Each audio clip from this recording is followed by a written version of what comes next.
Angela. An Inverted Love Story. By William Schwenk Gilbert. The Century Magazine, September, 1890. I am a poor paralyzed fellow who, for many years past, has been confined to a bed or a sofa. For the last 6 years I have occupied a small room, giving on to one of the side canals of Venice, and having no one about me but a deaf old woman, who makes my bed and attends to my food, and there I eke out a poor income of about £30 a year by making watercolour drawings of flowers and fillet. They are the cheapest models in Venice, and these I send to a friend in London, who sells them to a dealer for small sums. But, on the whole, I am happy and content. It is necessary that I should describe the position of my room rather minutely. Its only window is about 5 feet above the water of the canal, and above it the house projects some 6 feet, and overhangs the water, the projecting portion being supported by stout piles driven into the bed of the canal.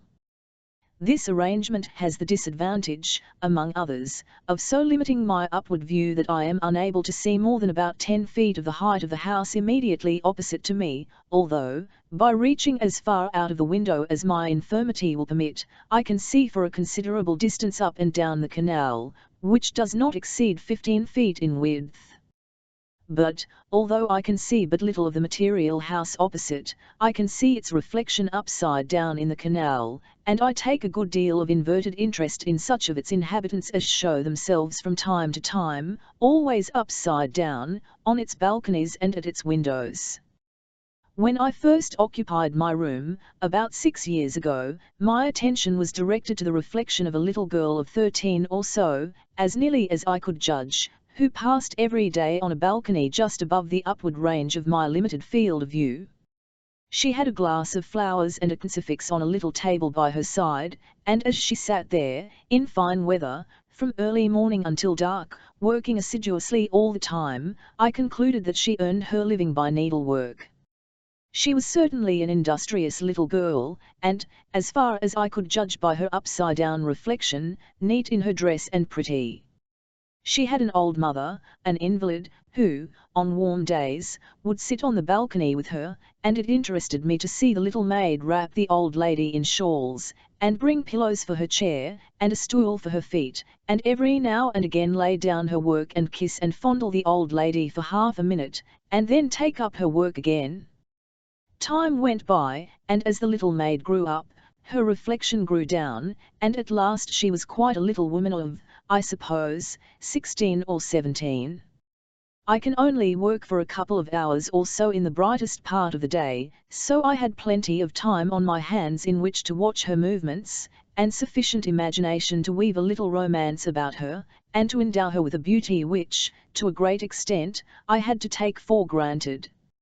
I saw, or fancied that I could see, that she began to take an interest in my reflection, which, of course, she could see as I could see hers, and one day, when it appeared to me that she was looking right at it, that is to say when her reflection appeared to be looking right at me, I tried the desperate experiment of nodding to her, and to my intense delight her reflection nodded in reply. And so our two reflections became known to one another. It did not take me very long to fall in love with her, but a long time passed before I could make up my mind to do more than nod to her every morning, when the old woman moved me from my bed to the sofa at the window, and again in the evening, when the little maid left the balcony for that day. One day, however, when I saw her reflection looking at mine, I nodded to her, and threw a flower into the canal. She nodded several times in return, and I saw her direct her mother's attention to the incident. Then every morning I threw a flower into the water for good morning, and another in the evening for good night, and I soon discovered that I had not altogether thrown them in vain, for one day she threw a flower to join mine, and she laughed and clapped her hands when she saw the two flowers join forces and float away together.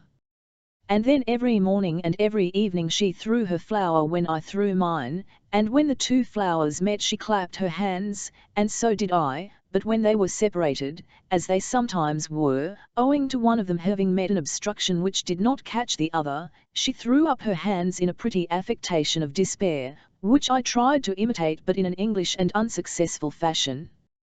and when they were rudely nm down by a passing gondola, which happened no ton frequently, she pretended to cry, and I did the same.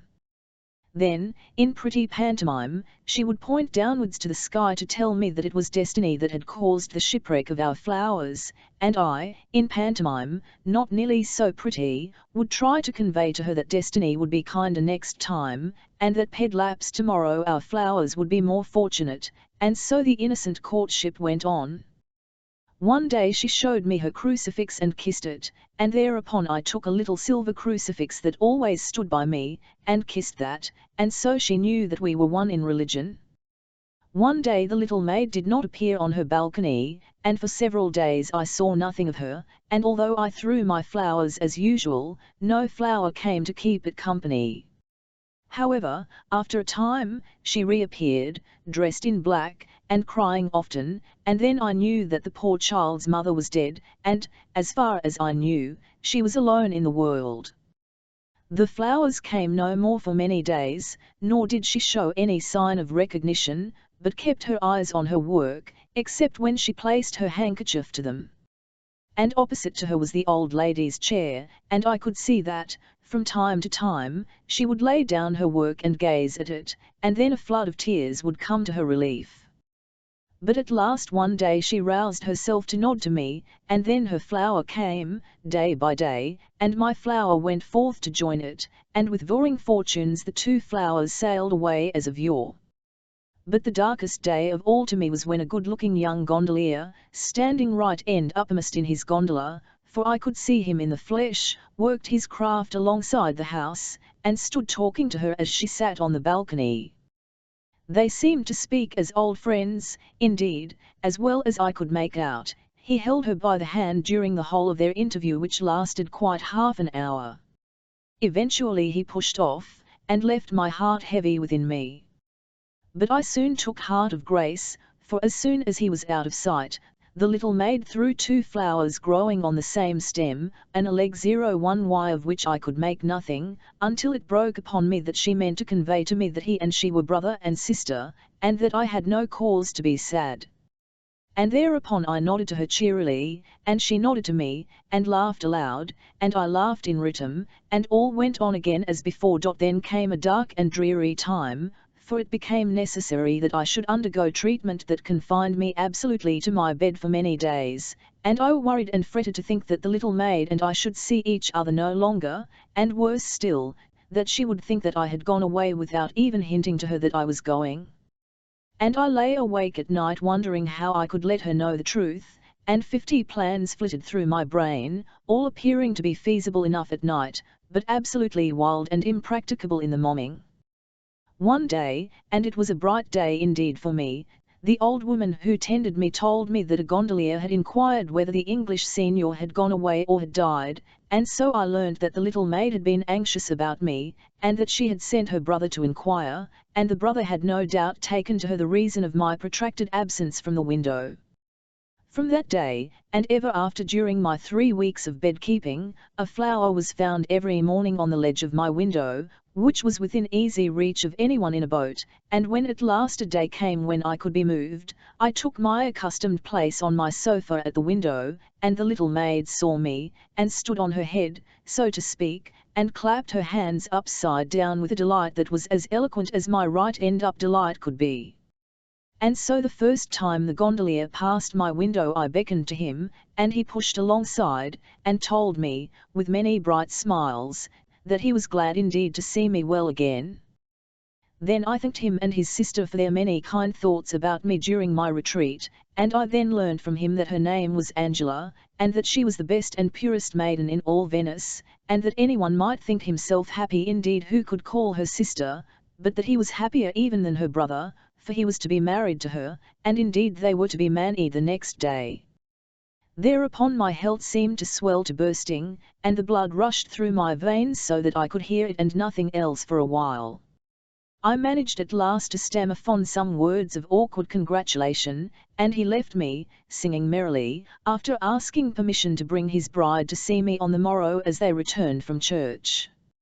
"For," said he, "my Angela has known you very long, ever since she was a child, and she has often spoken to me of the poor Englishman who was a good Catholic, and who lay all day long for years and years on a sofa at Orindow, and she had said over and over again how dearly she wished she could speak to him and comfort him, and one day, when you threw a flower into the canal, she asked me whether she might throw another, and I told her yes, for he would understand that it meant sympathy for one sorely afflicted.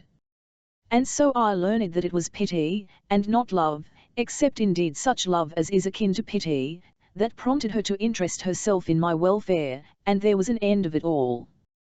For the 2 flowers that I thought were on one stem were 2 flowers tied together, but I could not tell that, and they were meant to indicate that she and the gondolier were affianced lovers, and my expressed pleasure at this symbol delighted her, for she took it to mean that I rejoiced in her happiness.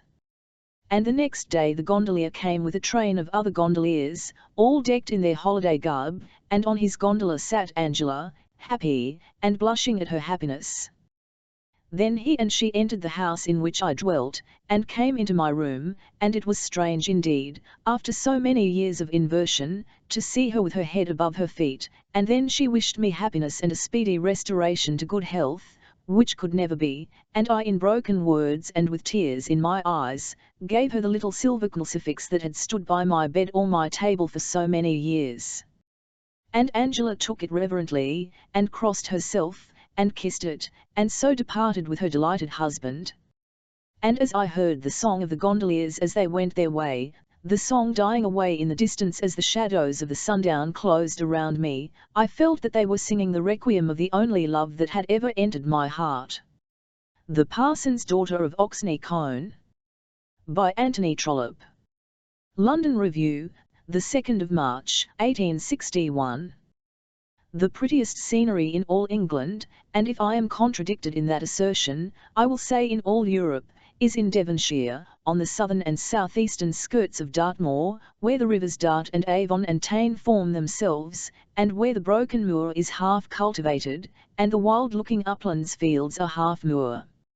In making this assertion I am often met with much doubt, but it is by persons who do not really know the locality. Men and women talk to me on the matter who have travelled down the line of railway from Exeter to Plymouth, who have spent a fortnight at Torquay, and perhaps made an excursion from Tavistock to the convict prison on Dartmoor. But who knows the glories of Shagford? Who has walked through the parish of Maniton? Who is conversant with Lusseley Cleeves and Withercombe in the moor? Who has explored Hone Chase? Gentle reader, believe me that you will be rash in contradicting me unless you have done these things. There or thereabouts, I will not say by the waters of which little river it is washed, is the parish of Oxney Colne. And for those who would wish to see all the beauties of this lovely country a sojourn in Oxney Colne would be most desirable, seeing that the sojourner would then be brought nearer to all that he would delight to visit, than at any other spot in the country. But there is an objection to any such arrangement. There are only 2 decent houses in the whole parish, and these are, or were when I knew the locality, small and fully occupied by their possessors. The larger and better is the parsonage in which lived the parson and his daughter, and the smaller is the freehold residence of a snine Miss Le Smurger, who owned a farm of 100 acres which was rented by one farmer Cloyse, and who also possessed some 30 acres round her own house which she managed herself, regarding herself to be quite as great in cream as Mr. Cloyse, and altogether superior to him in the article of cider. But you has to pay no rent, Miss Farmer Cloyse would say, when Miss Le Smurger expressed this opinion of her art in a manner too defiant. You pays no rent, or you couldn't do it. Miss Le Smurger was an old maid, with a pedigree and blood of her own, 130 acres of fee simple land on the borders of Dartmoor, 50 years of age, a constitution of iron, and an opinion of her own on every subject under the sun. And now for the parson and his daughter. The parson's name was Woolsworthy, or Woolathi as it was pronounced by all those who lived around him, the Reverend Saul Woolsworthy, and his daughter was Patience Woolsworthy, or Miss Patty, as she was known to the Devonshire world of those parts. That name of Patience had not been well chosen for her, for she was a hot-tempered damsel, warm in her convictions, and inclined to express them freely. She had but two closely intimate friends in the world, and by both of them this freedom of expression had been fully permitted to her since she was a child. Miss Le Smurger and her father were well accustomed to her ways, and on the whole well satisfied with them. The former was equally free and equally warm-tempered as herself, and as Mr. Walsworthy was allowed by his daughter to be quite paramount on his own subject, for he had a subject, he did not object to his daughter being paramount on all others. A pretty girl was Patience Walsworthy at the time of which I am writing, and one who possessed much that was worthy of remark and admiration had she lived where beauty meets with admiration, or where force of character is remarked. But at Oxney Colne, on the borders of Dartmoor, there were few to appreciate her, and it seemed as though she herself had but little idea of carrying her talent further afield, so that it might not remain for ever wrapped in a blanket. She was a pretty girl, tall and slender, with dark eyes and black hair. Her eyes were perhaps too round for regular beauty, and her hair was perhaps too crisp, her mouth was large and expressive, her nose was finely formed, though a critic in female form might have declared it to be somewhat broad. But her countenance altogether was very attractive, if only it might be seen without that resolution for dominion which occasionally marred it, though sometimes it even added to her attractions. It must be confessed on behalf of Patience Walsworthy that the circumstances of her life had peremptorily called upon her to exercise dominion. She had lost her mother when she was 16, and had had neither brother nor sister. She had no neighbours near her fit either from education or rank to interfere in the conduct of her life, excepting always Miss Le Smurger. Miss Le Smurger would have done anything for her, including the whole management of her morals and of the parsonage household, had Patience been content with such an arrangement. But much as Patience had ever loved Miss Le Smurger, she was not content with this, and therefore she had been called on to put forth a strong hand of her own. She had put forth this strong hand early, and hence had come the character which I am attempting to describe. But I must say on behalf of this girl that it was not only over others that she thus exercised dominion. In acquiring that power she had also acquired the much greater power of exercising rule over herself. But why should her father have been ignored in these family arrangements? Perhaps it may almost suffice to say, that of all living men her father was the man best conversant with the antiquities of the county in which he lived. He was the Jonathan Oldbuck of Devonshire, and especially of without that decision of character which enabled Oldbuck to keep his womenkind in some kind of subjection, and probably enabled him also to see that his weekly bill did not pass their proper limits. Our Mr. Oldbuck, of Oxney Colne, was sadly deficient in these respects. As a parish pastor with but a small cure he did his duty with sufficient energy to keep him, at any rate, from reproach. He was kind and charitable to the poor, punctual in his services, forbearing with the farmers around him, mild with his brother clergymen, and indifferent to aught that bishop or archdeacon might think or say of him. I do not name this latter attribute as a virtue, but as a fact. But all these points were as nothing in the known character of Mr. Walsworthy, of Oxney Colne. He was the antiquarian of Dartmoor. That was his line of life. It was in that capacity that he was known to the Devonshire world, it was as such that he journeyed about with his humble carpet-bag, staying away from his parsonage a night or two at a time, it was in that character that he received now and again stray visitors in the single spare bedroom, not friends asked to see him and his girl because of their friendship, but men who knew something as to this buried stone, or that old landmark. In all these things his daughter let him have his own way, assisting and encouraging him. That was his line of life, and therefore she respected it. But in all other matters she chose to be paramount at the parsonage. Mr. Walsworthy was a little man, who always wore, except on Sundays, grey clothes, clothes of so light a grey that they would hardly have been regarded as clerical in a district less remote. He had now reached a goodly age, being full 70 years old, but still he was wiry and active, and showed but few symptoms of decay. His head was bald, and the few remaining locks that surrounded it were nearly white. But there was a look of energy about his mouth, and a humour in his light grey eye, which forbade those who knew him to regard him altogether as an old man. As it was, he could walk from Oxney Colne to Priesttown, 15 long Devonshire miles across the moor, and he who could do that could hardly be regarded as too old for work. But our present story will have more to do with his daughter than with him. A pretty girl, I have said, was Patience Woolsworthy, and one, too, in many ways remarkable. She had taken her outlook into life, weighing the things which she had and those which she had not, in a manner very unusual, and, as a NLLE, not always desirable for a young lady. The things which she had not were very many. She had not society, she had not a fortune, she had not any assurance of future means of livelihood, she had not high hope of procuring for herself a position in life by marriage, she had not that excitement and pleasure in life which she read of in such books as found their way down to Oxney Colne parsonage. It would be easy to add to the list of the things which she had not, and this list against herself she made out with the utmost vigour. The things which she had, or those rather which she assured herself of having, were much more easily counted.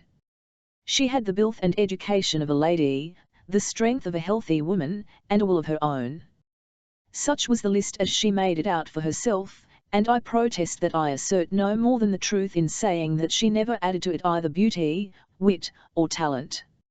I began these descriptions by saying that Oxney Colne would, of all places, be the best spot from which a tourist could visit those parts of Devonshire, but for the fact that he could obtain there none of the accommodation which tourists require. A brother antiquarian might, perhaps, in those days have done so, seeing that there was, as I have said, a spare bedroom at the parsonage. Any intimate friend of Miss Le Smyrger's might be as fortunate, for she was also so provided at Oxney Colne, by which name her house was known. But Miss Le Smyrger was not given to extensive hospitality, and it was only to those who were bound to her, either by ties of blood or of very old friendship, that she delighted to open her doors. As her old friends were very few in number, as those few lived at a distance, and as her nearest relations were higher in the world than she was, and were said by herself to look down upon her, the visits made to Oxney Colne were few and far between. But now, at the period of which I am writing, such a visit was about to be made. Miss Le Smyrger had a younger sister who had inherited a property in the parish of Oxney Colne equal to that of the lady who lived there, but this younger sister had inherited beauty also, and she therefore, in early life, had found sundry lovers, one of whom became her husband. She had married a man even then well-to-do in the world, but now rich and almost mighty, a member of Parliament, a lord of this and that board, a man who had a house in Eaton Square, and a park in the north of England, and in this way her course of life had been very much divided from that of our Miss Le Smyrger. But the lord of the government board had been blessed with various children, and perhaps it was now thought expedient to look after Aunt Penelope's Devonshire acres. Aunt Penelope was empowered to leave them to whom she pleased, and though it was thought in Eaton Square that she must, as a matter of course, leave them to one of the family, nevertheless a little cousinly intercourse might make the thing more certain. I will not say that this was the sole cause for such a visit, but in these days a visit was to be made by Captain Broughton to his aunt. Now Captain John Broughton was the second son of Alfonso Broughton, of Clapham Park and Eaton Square, Member of Parliament, and Lord of the aforesaid Government Board. "And what do you mean to do with him?" Patience Woolsworthy asked of Miss Le Smyrger when that lady walked over from the Colne to say that her nephew John was to arrive on the following morning. "Do with him? Why, I shall bring him over here to talk to your father. He'll be too fashionable for that, and Papa won't trouble his head about him if he finds that he doesn't care for Dartmoor. Then he may fall in love with you, my dear. Well, yes, there's that resource at any rate, and for your sake I dare say I should be more civil to him than Papa. But he'll soon get tired of making love to me, and what you'll do then I cannot imagine." That Miss Woolsworthy felt no interest in the coming of the captain I will not pretend to say. The advent of any stranger with whom she would be called on to associate must be matter of interest to her in that secluded place, and she was not so absolutely unlike other young ladies that the arrival of an unmarried young man would be the same to her as the advent of some patriarchal paterfamilias. In taking that outlook into life of which I have spoken, she had never said to herself that she despised those things from which other girls received the excitement, the joys, and the disappointment of their lives. She had simply given herself to understand that very little of such things would come in her way, and that it behoved her to live happily if such might be possible, without experiencing the need of them. She had heard, when there was no thought of any such visit to Oxney Colne, that John Broughton was a handsome, clever man, one who thought much of himself and was thought much of by others, that there had been some talk of his marrying a great heiress, which marriage, however, had not taken place through unwillingness on his part, and that he was on the whole a man of more mark in the world than the ordinary captains of ordinary regiments. Captain Broughton came to Oxney Colne, stayed there a fortnight, the intended period for his projected visit having been fixed at 3 or 4 days, and then went his way. He went his way back to his London haunts, the time of the year then being the close of the Easter holidays, but as he did so he told his aunt that he should assuredly return to her in the autumn. "And assuredly I shall be happy to see you, John, if you come with a certain purpose." "If I have no such purpose, you had better remain away." "I shall assuredly come," the captain had replied, and then he had gone on his journey. The summer passed rapidly by, and very little was said between Miss Le Smyrger and Miss Woolsworthy about Captain Broughton. In many respects, nay, I may say, as to all ordinary matters, no two women could well be more intimate with each other than they were, and more than that, they had the courage each to talk to the other with absolute truth as to things concerning themselves, a courage in which dear friends often fail. But nevertheless, very little was said between them about Captain John Broughton. All that was said may be here repeated. "John says that he shall return here in August," Miss Le Smyrger said as Patience was sitting with her in the parlour at Oxney Colne, on the morning after that gentleman's departure. "He told me so himself," said Patience, and as she spoke her round dark eyes assumed a look of more than ordinary self-will. If Miss Le Smyrger had intended to carry the conversation any further she changed her mind as she looked at her companion. Then, as I said, the summer ran by, and towards the close of the warm days of July, Miss Le Smyrger, sitting in the same chair in the same room, again took up the conversation. "I got a letter from John this morning. He says that he shall be here on the 3rd. "Does he? He is very punctual to the time he named." "Yes, I fancy that he is a punctual man," said Patience. "I hope that you will be glad to see him," said Miss Le Smyrger. "Very glad to see him," said Patience, with a bold clear voice, and then the conversation was again dropped, and nothing further was said till after Captain Broughton's second arrival in the parish. 4 months had then passed since his departure, and during that time Miss Woolsworthy had performed all her usual daily duties in their accustomed course. No one could discover that she had been less careful in her household matters than had been her wont, less willing to go among her poor neighbours, or less assiduous in her attentions to her father. But not the less was there a feeling in the minds of those around her that some great change had come upon her. She would sit during the long summer evenings on a certain spot outside the parsonage orchard, at the top of a small sloping field in which their solitary cow was always pastured, with a book on her knees before her, but rarely reading. There she would sit, with the beautiful view down to the winding river below her, watching the setting sun, and thinking of something of which she had never spoken. Often would Miss Le Smyrger come upon her there, and sometimes would pass her even without a word, but never once did she dare to ask of the matter of her thoughts. But she knew the matter well enough. No confession was necessary to inform her that Patience Woolsworthy was in love with John Broughton, in love, to the full and entire loss of her whole heart. On one evening she was so sitting till the July sun had fallen and hidden himself for the night, when her father came upon her as he returned from one of his rambles on the moor. "Patty," he said, "you are always sitting there now. Is it not late? Will you not be cold?" "No, Papa," she said, "I shall not be cold." "But won't you come to the house? I miss you when you come in so late that there's no time to say a word before we go to bed." She got up and followed him into the parsonage, and when they were in the sitting room together, and the door was closed, she came up to him and kissed him. "Papa," she said, "would it make you very unhappy if I were to leave you?" "Leave me?" he said, startled by the serious and almost solemn tone of her voice. "Do you mean for always?" "If I were to marry, Papa." "Oh, marry." "No, that would not make me unhappy." "It would make me very happy, Patty, to see you married to a man you would very happy, though my days would be desolate without you." "That is it, Papa." "What would you do if I went from you?"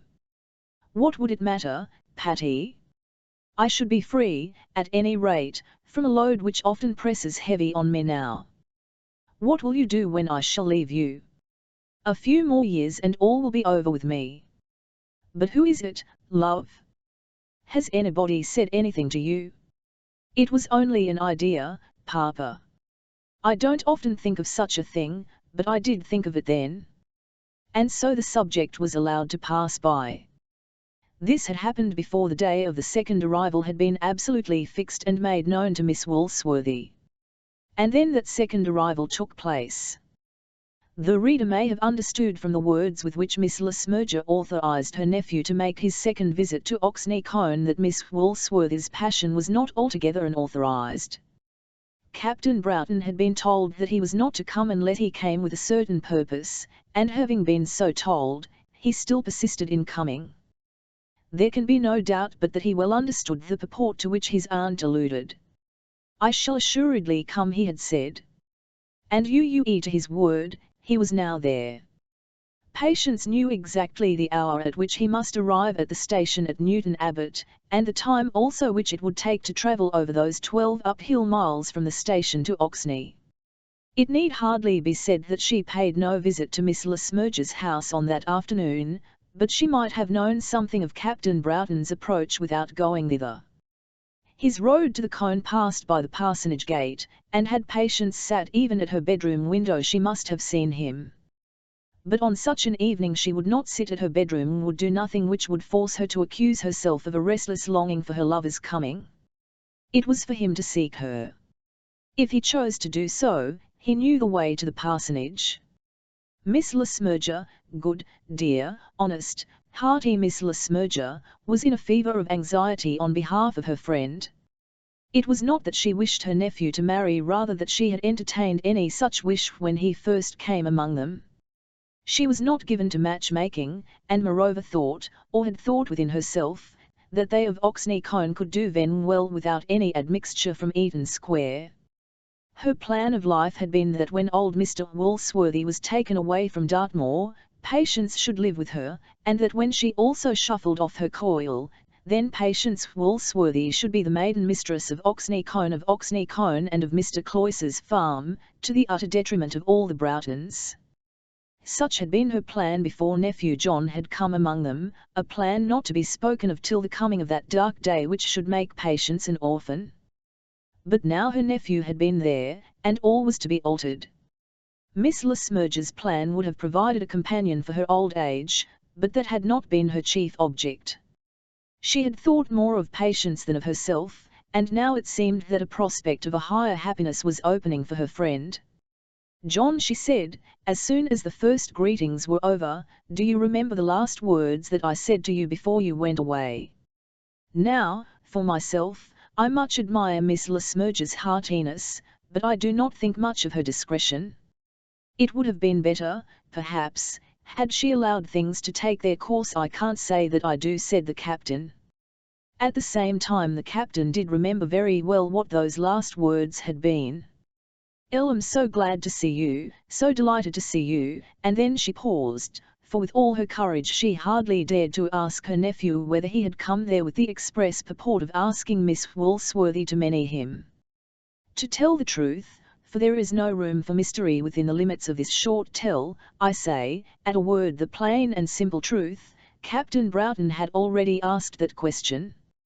On the day before he left Oxney Colne he had in set terms proposed to the parson's daughter, and indeed the words, the hot and frequent words, which previously to that had fallen like sweetest honey into the ears of Patience Woolsworthy, had made it imperative on him to do so.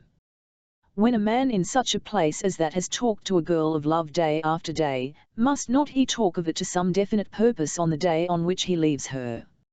Or if he do not, must he not submit to be regarded as false, selfish, and almost fraudulent?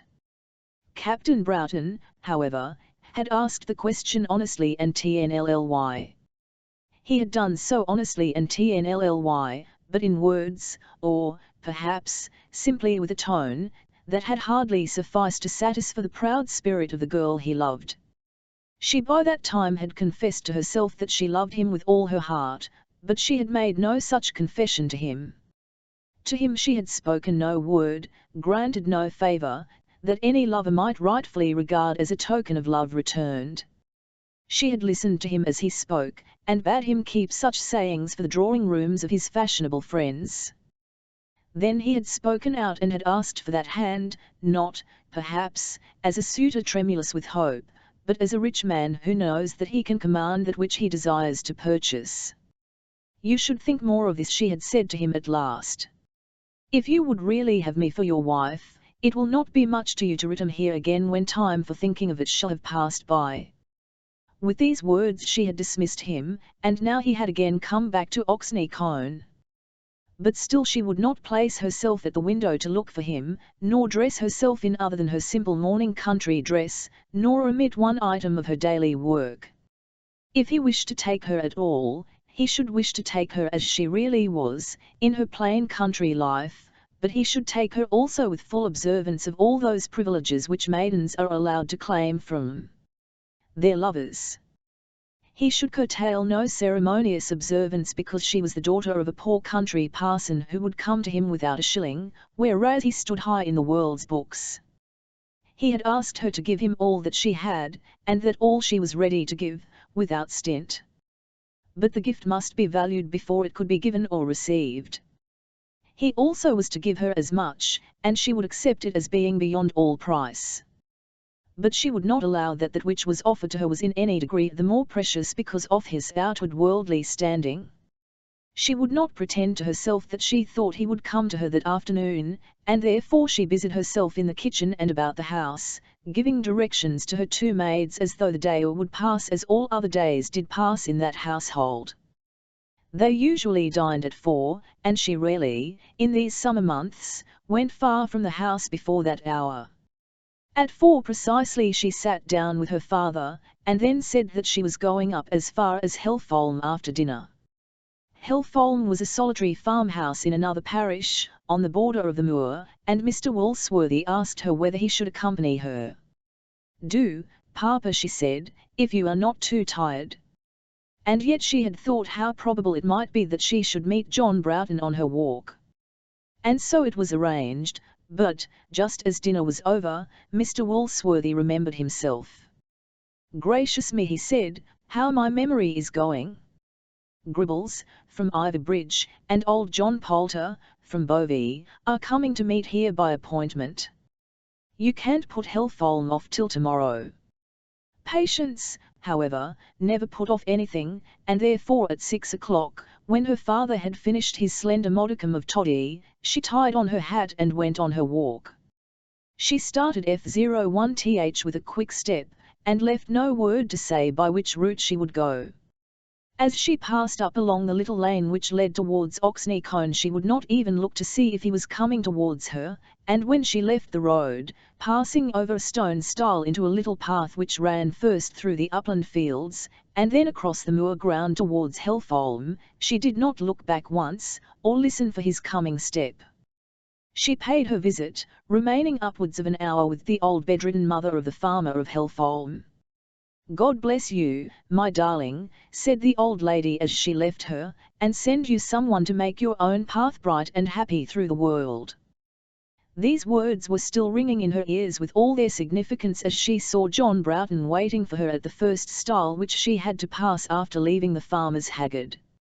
"Patty," he said, as he took her hand, and held it close within both his own, "what a chase I have had after you." "And who asked you, Captain Broughton?" she answered, smiling. "If the journey was too much for your poor London strength, Could you not have waited till tomorrow morning, when you would have found me at the parsonage?" But she did not draw her hand away from him, or in any way pretend that he had not a right to accost her as a lover. "No, I could not wait. I am more eager to see those I love than you seem to be." "How do you know whom I love, or how eager I might be to see them?" "There is an old woman there whom I love, and I have thought nothing of this walk with the object of seeing her." And now, slowly drawing her hand away from him, she pointed to the farmhouse which she had left. "Patty," he said, after a minute's pause, during which she had looked full into his face with all the force of her bright eyes, "I have come from London today, straight down here to Oxney, and from my aunt's house close upon your footsteps after you to ask you that one question. Do you love me?" "What a Hercules!" she said, again laughing. "Do you really mean that you left London only this morning? Why, you must have been 5 hours in a railway carriage and 2 in a post-chaise, not to talk of walk afterwards. You ought to take more care of yourself, Captain Broughton." He would have been angry with her, for he did not like to be quizzed, had she not put her hand on his arm as she spoke, and the softness of her touch had redeemed the offence of her words. "All that have I done," said he, "that I may hear one word from you. That any word of mine should have such potency. But, let us walk on, or my father will take us for some of the standing stones of the moor. How have you found your aunt? If you only knew the cares that have sat on her dear shoulders for the last week past, in order that your high mightiness might have a sufficiency to eat and drink in these desolate half-starved regions, she might have saved herself such anxiety. No one can care less for such things than I do. And yet I think I have heard you boast of the cook of your club." And then again there was silence for a minute or two. "Patty," said he, stopping again in the path, "answer my question. I have a right to demand an answer. Do you love me? And what if I do? What if I have been so silly as to allow your perfections to be too many for my weak heart? What then, Captain Broughton? It cannot be that you love me, or you would not joke now." "Perhaps not, indeed," she said. It seemed as though she were resolved not to yield an inch in her own humour. And then again they walked on. "Patty," he said once more, "I shall get an answer from you now, during this walk, or I shall return to Monau, and never revisit this spot again. Oh, Captain Broughton, how should we ever manage to live without you?" "Very well," he said, "up to the end of this walk I can bear it. One word spoken then will mend it all." During the whole of this time she felt that she was ill-using him. She knew that she loved him with all her heart, that it would nearly kill her to part with him, that she had heard his renewed offer with an ecstasy of joy. She acknowledged to herself that he was giving proof of his devotion as strong as any which a girl could receive from her lover. And yet she could hardly bring herself to say the word he longed to hear. That word once said, and then she knew that she must succumb to her love for ever. That word once said, and there would be nothing for her but to spoil him with her idolatry. That word once said, and she must continue to repeat it into his ears, till perhaps he might be tired of hearing it. And now he had threatened her, and how could she speak it after that? She certainly would not speak it unless he asked her again without such threat. And so they walked on again in silence. "Patty," he said at last, "by the heavens above us you shall answer me. Do you love me?" She now stood still, and almost trembled as she looked up into his face. She stood opposite to him for a moment, and then placing her 2 hands on his shoulders, she answered him. "I do, I do, I do," she said, "with all my heart, with all my heart, with all my heart and strength." And then her head fell upon his breast. Captain Broughton was almost as much surprised as delighted by the warmth of the acknowledgment made by the eager-hearted passionate girl whom he now held within his arms. She had said it now, the words had been spoken, and there was nothing for her but to swear to him over and over again with her sweetest oaths, that those words were true, true as her soul. And very sweet was the walk down from thence to the parsonage gate. He spoke no more of the distance of the ground, or the length of his day's journey. But he stopped her at every turn that he might press her arm the closer to his own, that he might look into the brightness of her eyes, and prolong his hour of delight. There were no more jibes now on her tongue, no raillery at his London finery, no laughing comments on his coming and going. With downright honesty she told him everything, how she had loved him before her heart was warranted in such a passion, how, with much thinking, she had resolved that it would be unwise to take him at his first word, and had thought it better that he should return to London, and then think over it, how she had almost repented of her courage when she had feared, during those long summer days, that he would forget her, and how her heart had leapt for joy when her old friend had told her that he was coming. And yet, said he, you were not glad to see me. Oh, was I not glad? You cannot understand the feelings of a girl who has lived secluded as I have done. Glad is no word for the joy I felt. But it was not seeing you that I cared for so much. It was the knowledge that you were near me once again. I almost wish now that I had not seen you till tomorrow. But as she spoke she pressed his arm, and this caress gave the lie to her last words. No, do not come in tonight, she said, when she reached the little wicket that led up the parsonage. Indeed you shall not. I could not behave myself properly if you did. But I don't want you to behave properly. Oh, I am to keep that for London, am I? But, nevertheless, Captain Broughton, I will not invite you either to tea or to supper tonight. Surely I may shake hands with your father. Not tonight, not till. John, I may tell him, may I not? I must tell him at once. Certainly, said he. And then you shall see him tomorrow. Let me see, at what hour shall I bid you come? To breakfast? No, indeed. What on earth would your aunt do with her broiled turkey and the cold pie? I have got no cold pie for you. I'll hate cold pie. What a pity. But, John, I should be forced to leave you directly after breakfast. Come down at 2 or 3, and then I will go back with you to Aunt Penelope. I must see her tomorrow. And so at last the matter was settled, and the happy captain, as he left her, was hardly resisted in his attempt to press her lips to his own. When she entered the parlour in which her father was sitting, there still were Gribbles and Poulter discussing some knotty point of Devon law. So Patience took off her hat, and sat herself down, waiting till they should go. For full an hour she had to wait, and then Gribbles and Poulter did go. But it was not in such matters as this that Patience Woolsworthy was impatient.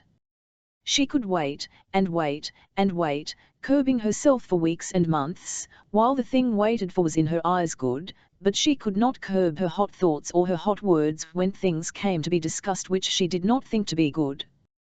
Papa, she said, when Gribble's long-drawn last word had been spoken at the door. Do you remember how I asked you the other day what you would say if I were to leave you? Yes, surely, he replied, looking up at her in astonishment. I am going to leave you now, she said.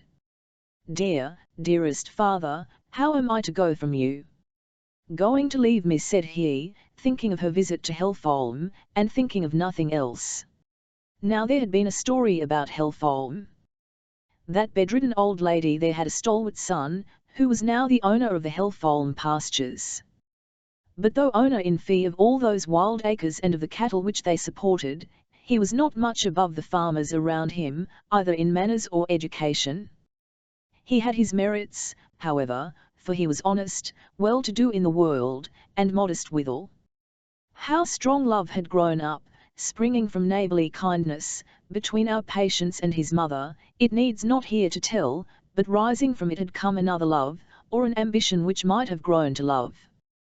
The young man, after much thought, had not dared to speak to Miss Woolsworthy, but he had sent a message by Miss Lesmerger. If there could be any hope for him, he would present himself as a suitor, on trial. He did not owe a shilling in the world, and had money by him, saved. He wouldn't ask the parson for a shilling of fortune. Such had been the tenor of his message, and Miss Le Smyrger had delivered it faithfully. "He does not mean it," Patience had said with her stem voice. "Indeed he does, my dear.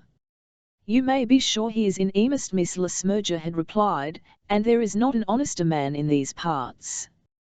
"Tell him," said Patience, not attending to the latter portion of her friend's last speech, "that it cannot be. Make him understand, you know, and tell him also that the matter shall be thought of no more." The matter had, at any rate, been spoken of no more, but the young farmer still remained a bachelor, and Helpholme still wanted a mistress. But all this came back upon the parson's mind when his daughter told him that she was about to leave him. "Yes, dearest," she said, and as she spoke, she now knelt at his knees. "I'll have been asked in marriage, and I have given myself away. Well, my love, if you will be happy, I hope I shall, I think I shall. But you, Papa? You will not be far from us?" "Oh, yes, in London." "In London? Captain Broughton lives in London generally." "And has Captain Broughton asked you to marry him?" "Yes, Papa, who else? Is he not good? Will you not love him?" "Oh, Papa, do not say that I am wrong to love him." He never told her his mistake, or explained to her that he had not thought it possible that the high-placed son of the London great man shall have fallen in love with his undowered daughter, but he embraced her, and told her, with all his enthusiasm, that he rejoiced in her joy, and would be happy in her happiness. "My own Patty," he said, "I have ever known that you were too good for this life of ours here." And then the evening wore away into the night, with many tears but still with much happiness. Captain Broughton, as he walked back to Oxney Colne, made up his mind that he would say nothing on the matter to his aunt till the next morning. He wanted to think over it all, and to think it over, if possible, by himself.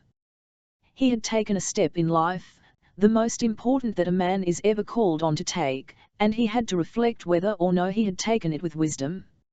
"Have you seen her?" said Miss Le Smyrger, very anxiously, when he came into the drawing-room. "Miss Wool Swan here, you mean?" said he. "Yes, I've seen her. As I found her out I took a long walk and happened to meet her. Do you know, Aunt, I think I'll go to bed. I was up at 5 this morning, and have been on the move ever since." Miss Le Smyrger perceived that she was to hear nothing that evening, so she handed him his candlestick and allowed him to go to his room. But Captain Broughton did not immediately retire to bed, nor when he did so was he able to sleep at once. Had this step that he had taken been a wise one? He was not a man who, in worldly matters, had allowed things to arrange themselves for him, as is the case with so many men. He had formed views for himself, and had a theory of life. Money for money's sake he had declared to himself to be bad. Money, as a concomitant to things which were in themselves good, he had declared to himself to be good also. That concomitant in this affair of his marriage, he had now missed. Well, he had made up his mind to that, and would put up with the loss. He had means of living of his own, though means not so extensive as might have been desirable. That it would be well for him to become a married man, looking merely to that state of life as opposed to his present state, he had fully resolved. On that point, therefore, there was nothing to repent. That Patty Woolsworthy was good, affectionate, clever, and beautiful, he was sufficiently satisfied. It would be odd indeed if he were not so satisfied now, seeing that for the last 4 months he had declared to himself daily that she was so with many inward asseverations. And yet though he repeated now again that he was satisfied, I do not think that he was so fully satisfied of it as he had been throughout the whole of those 4 months. It is sad to say so, but I fear that such was the case. When you have your plaything, how much of the anticipated pleasure vanishes, especially if it have been won easily. He had told none of his family what were his intentions in this second visit to Devonshire, and now he had to bethink himself whether they would be satisfied. What would his sister say, she who had married the Honourable Augustus Gumbleton, Goldstick in waiting to Her Majesty's Privy Council? Would she receive Patience with open arms, and make much of her about London? And then how far would London suit Patience, or would Patience suit London? There would be much for him to do in teaching her, and it would be well for him to set about the lesson without loss of time. So far he got that night, but when the morning came he went a step further, and began mentally to criticize her manner to himself. It had been view sweet, that warm, that full, that ready declaration of love. Yes, it had been very sweet, but, when, after her little jokes, she did confess her love, had she not been a little too free for feminine excellence? A man likes to be told that he is loved, but he hardly wishes that the girl he is to marry should fling herself at his head. Ah me! Yes, it was thus he argued to himself as on that morning he went through the arrangements of his toilet. Then he was a brute, you say, my pretty reader. I have never said that he was not a brute. But this I remark, that many such brutes are to be met with in the beaten paths of the world's high highway. When Patience Woolsworthy had answered him coldly, bidding him go back to London and think over his love, while it seemed from her manner that at any rate as yet she did not care for him, while he was absent from her, and, therefore, longing for her, the possession of her charms, her talent, and bright honesty of purpose had seemed to him a thing most desirable. Now they were his own. They had, in fact, been his own from the first. The heart of this country-bred girl had fallen at the first word from his mouth. Had she not so confessed to him? She was very nice indeed. He loved her dearly. But had he not sold himself too cheaply? I by no means say that he was not a brute. But whether brute or no, he was an honest man, and had no remotest dream, either then, on that morning, or during the following days on which such thoughts pressed more thickly on his mind, of breaking away from his pledged word.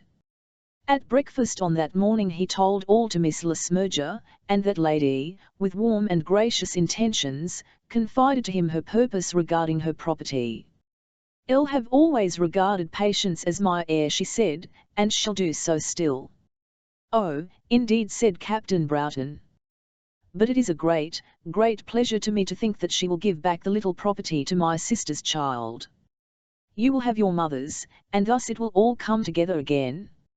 "All," said Captain Broughton. He had his own ideas about property, and did not, even under existing circumstances, like to hear that his aunt considered herself at liberty to leave the acres away to one who was by blood quite a stranger to the family. "Does Patience know of this?" he asked. "Not a word," said Miss Le Smyrger. And then nothing more was said upon the subject. On that afternoon he went down and received the parson's benediction and congratulations with a good grace. Patience said very little on the occasion, and indeed was absent during the greater part of the interview. The two lovers then walked up to Oxney Colne, and there were more benedictions and more congratulations. All went merry as a marriage bell, at any rate as far as Patience was concerned. Not a word had yet fallen from that dear mouth, not a look had yet come over that handsome face, which tended in any way to mar her bliss. Her first day of acknowledged love was a day altogether happy, and when she prayed for him as she knelt beside her bed there was no feeling in her mind that any fear need disturb her joy. I will pass over the next 3 or 4 days quickly, merely saying that Patience did not find them so pleasant as that first day after her engagement. There was something in her lover's manner, something which at first she could not define, which by degrees seemed to grate against her feelings. He was sufficiently affectionate, that being a matter on which she did not require much demonstration, but joined to his affection there seemed to be, she hardly liked to suggest to herself a harsh word, but could it be possible that he was beginning to think that she was not good enough for him? And then she asked herself the question, was she good enough for him? If there were doubt about that, the match should be broken off, though she tore her own heart out in the struggle.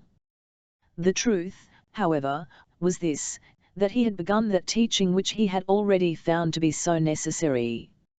Now, had any one essayed to teach Patience German or mathematics, With that young lady's free consent, I believe that she would have been found a meek scholar.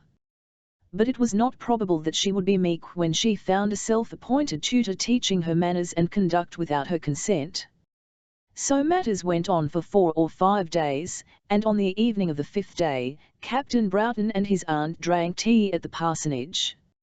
Nothing very especial occurred, but as the parson and Miss Le Smyrger insisted on playing backgammon with devoted perseverance during the whole evening, Broughton had a good opportunity of saying a word or two about those changes in his lady-love which a life in London would require, and some word he said also, some single slight word, as to the higher station in life to which he would exalt his bride. Patience bore it, for her father and Miss Le Smyrger were in the room. She bore it well, speaking no syllable of anger, and enduring, for the moment, the implied scorn of the old parsonage. Then the evening broke up, and Captain Broughton walked back to Oxney Colne with his aunt. "Patty," her father said to her before they went to bed, "he seems to me to be a most excellent young man." "Dear papa," she answered, kissing him. "And terribly deep in love," said Mr. Woolsworthy. "Oh, I don't know about that," she answered, as she left him with her sweetest smile. But though she could thus smile at her father's joke, she had already made up her mind that there was still something to be learned as to her promised husband before she could place herself altogether in his hands.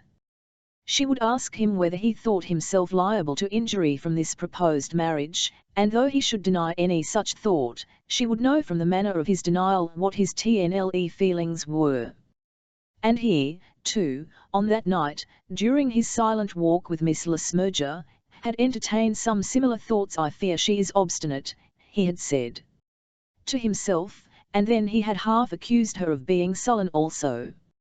"If that be her temper, what a life of misery I have before me." "Have you fixed a day yet?" his aunt asked him as they came near to her house.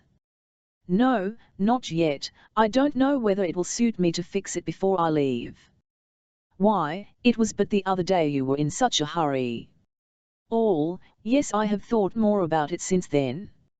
"I should have imagined that this would depend on what Patty thinks," said Miss Le Smyrger, standing up for the privileges of her sex. "It is presumed that the gentleman is always ready as soon as the lady will consent." "Yes, in ordinary cases it is so, but when a girl is taken out of her own sphere. Let me caution you, Master John, not to talk to Patty about her own sphere.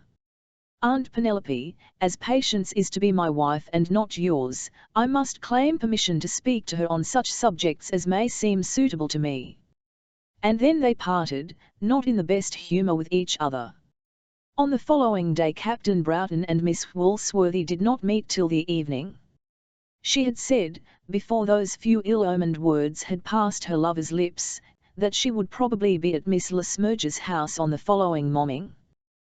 Those ill-omened words did pass her lover's lips, and then she remained at home. This did not come from sullenness, nor even from anger, but from a conviction that it would be well that she should think much before she met him again. Nor was he anxious to hurry his thought. His base thought was this, that she would be sure to come up to the Colne after him, but she did not come, and therefore in the evening he went down to her, and asked her to walk with. They went away by the path that led by Helfolme, and little was said between them till they had walked some mile together. Patience, as she went along the path, remembered almost to the letter the sweet words which had greeted her ears as she came down that way with him on the night of his arrival, but he remembered nothing of that sweetness then. Had he not made an ass of himself during these last 6 months? That was the thought which very much had possession of his mind. "Patience," he said at last, having hitherto spoken only an indifferent word now and again since they had left the parsonage, "Patience, I hope you realize the imminence of the step which you and I are about to take." "Of course I do," she answered. "What an odd question that is for you to ask, because," said he, "sometimes I almost doubt it. It seems to me as though you thought you could remove yourself from here to your new home with no more trouble than when you go from home up to the Colne. Is that meant for a reproach, John?" "No, not for a reproach, but for advice." "Certainly not for a reproach." "I am glad of that." But I should wish to make you think how great is the leap in the world which you are about to take. Then again they walked on for many steps before she answered him. Tell me, then, John, she said, when she had sufficiently considered what words she would. As she spoke a dark bright colour suffused her face, and her eyes flashed almost with anger. What leap do you mean? Do you mean a leap upwards? Well, yes, I hope it will be so. In one sense, certainly, it would be a leap upwards. To be the wife of the man I loved, to have the privilege of holding his happiness in my hand, to know that I was his own, the companion whom he had chosen out of all the world, that would, indeed, be a leap upward, a leap almost to heaven, if all that were so. But if you mean upwards in any other sense, I was thinking of the social scale. Then, Captain Broughton, your thoughts were doing me dishonour. Doing you dishonour? Yes, doing me dishonour. That your father is, in the world's esteem, a greater man than mine is doubtless true enough. That you, as a man, are richer than I am as a woman is doubtless also true. But you dishonour me, and yourself also, if these things can weigh with you now. Think you can hardly know what words you are saying to pardon me, but I think I do. Nothing that you can give me, no gifts of that description, can weigh aught against that which I am giving you. If you had all the wealth and rank of the greatest lord in the land, it would count as nothing in such a scale. If, as I have not doubted, if in return for my heart you have given me yours, then, you have paid me fully. But when gifts such as those are going, nothing else can count even as a make-weight. I do not quite understand you, he answered, after a pause. I fear you are a little high-flown. And then, while the evening was still early, they walked back to the parsonage almost without another word. Captain Broughton at this time had only one more full day to remain at Oxney Colne. On the afternoon following that he was to go as far as Exeter, and thence return to London. Of course it was to be expected that the wedding day would be fixed before he went, and much had been said about it during the first day or two of his engagement. Then he had pressed for an early time, and Patience, with a girl's usual diffidence, had asked for some little delay. But now nothing was said on the subject, and how was it probable that such a matter could be settled after such a conversation as that which I have related? That evening, Miss Le Smyrger asked whether the day had been fixed. No, said Captain Broughton harshly, nothing has been fixed. But it will be arranged before you go. Probably not, he said, and then the subject was dropped for the time. John, she said, just before she went to bed, if there be anything wrong between you and Patience, I conjure you to tell me. You had better ask her, he replied. I can tell you nothing. On the following morning he was much surprised by seeing Patience on the gravel path before Miss Le Smyrger's gate immediately after breakfast. He went to the door to open it for her, and she, as she gave him her hand, told him that she came up to speak to him. There was no hesitation in her manner, nor any look of anger in her face. But there was in her gait and form, in her voice and countenance, a fixedness of purpose which he had never seen before, or at any rate had never acknowledged.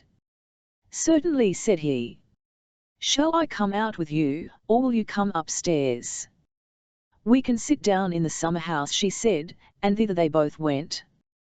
Captain Broughton, she said, and she began her task the moment that they were both seated, you and I have engaged ourselves as man and wife, but perhaps we have been over rash. How so? Said he. It may be, and indeed I will say more, it is the case that we have made this engagement without knowing enough of each other's character. I'll have not thought so. The time will perhaps come when you will so think, but for the sake of all that we most value, let it come before it is too late. What would be our fate, how terrible would be our misery, if such a thought should come to either of us after we have linked our lots together. There was a solemnity about her as she thus spoke which almost repressed him, which for a time did prevent him from taking the tone of authority which on such a subject he would choose to adopt. But he recovered himself. I hardly think that this comes well from you, he said. From whom else should it come? Who else can fight my battle for me, and, John, who else can fight that same battle on your behalf? I tell you this, that with your mind standing towards me as it does stand at present, you could not give me your hand at the altar with TNLE words and a happy conscience. Is it not true? You have half repented of your bargain already. Is it not so? He did not answer her, but getting up from his seat walked to the front of the summer house, and stood there with his back turned upon her. It was not that he meant to be ungracious, but in TNLTH he did not know how to answer her. He had half repented of his bargain. John, she said, getting up and following him so that she could put her hand upon his arm, I'll have been very angry with you. Angry with me, he said, turning sharp upon her. Yes, angry with you. You would have treated me like a child. But that feeling has gone now. I am not angry now. There is my hand of a friend. Let the words that have been spoken between us be as though they had not been spoken. Let us both be free. Do you mean it? He asked. Certainly I mean it. As she spoke these words, her eyes were filled with tears in spite of all the efforts she could make to restrain them, but he was not looking at her, and her efforts had sufficed to prevent any sob from being audible. With all my heart, he said, and it was manifest from his tone that he had no thought of her happiness as he spoke. It was TNLE that she had been angry with him, as she had herself declared, but nevertheless, in what she had said and what she had done, she had thought more of his happiness than of her own. Now she was angry once again. With all your heart, Captain Broughton. Well, so be it. If with all your heart, then is the necessity so much the greater. You go tomorrow. Shall we say farewell now? Patience, I am not going to be lectured. Certainly not by me. Shall we say farewell now? Yes, if you are determined. I'm determined. Farewell, Captain Broughton. You have all my wishes for your happiness. And she held out her hand to him. Patience, he said. And he looked at her with a dark frown, as though he would strive to frighten her into submission. If so, he might have saved himself any such attempt.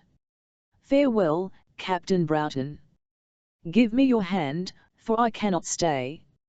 He gave her his hand, hardly knowing why he did so. She lifted it to her lips and kissed it, and then, leaving him, passed from the summer house down through the wicket gate, and straight home to the parsonage. During the whole of that day she said no word to anyone of what had occurred. When she was once more at home she went about her household affairs as she had done on that day of his arrival. When she sat down to dinner with her father he observed nothing to make him think that she was unhappy, nor during the evening was there any expression in her face, or any tone in her voice, which excited his attention. On the following morning Captain Broughton called at the parsonage, and the servant girl brought word to her mistress that he was in the parlour. But she would not see him. "Laws, miss, you ain't a-quarrelled with your beau," the poor girl said. "No, not quarrelled," she said, "but give him that." It was a scrap of paper containing a word or two in pencil. "It is better that we should not meet again." "Bless you." And from that day to this, now more than 10 years, they have never met. "Papa," she said to her father that afternoon, "dear Papa, do not be angry with me. It is all over between me and John Broughton. Dearest, you and I will not be separated." It would be useless here to tell how great was the old man's surprise and how TNLE his sorrow.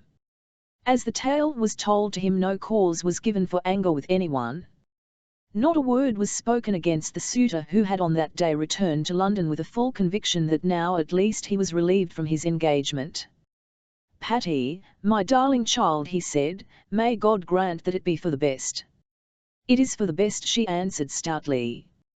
"For this place I am fit, and I much doubt whether I am fit for any other."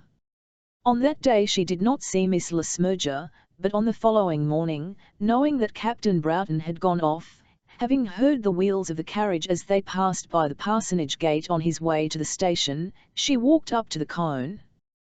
"He has told you, I suppose," said she. "Yes," said Miss Le Smyrger.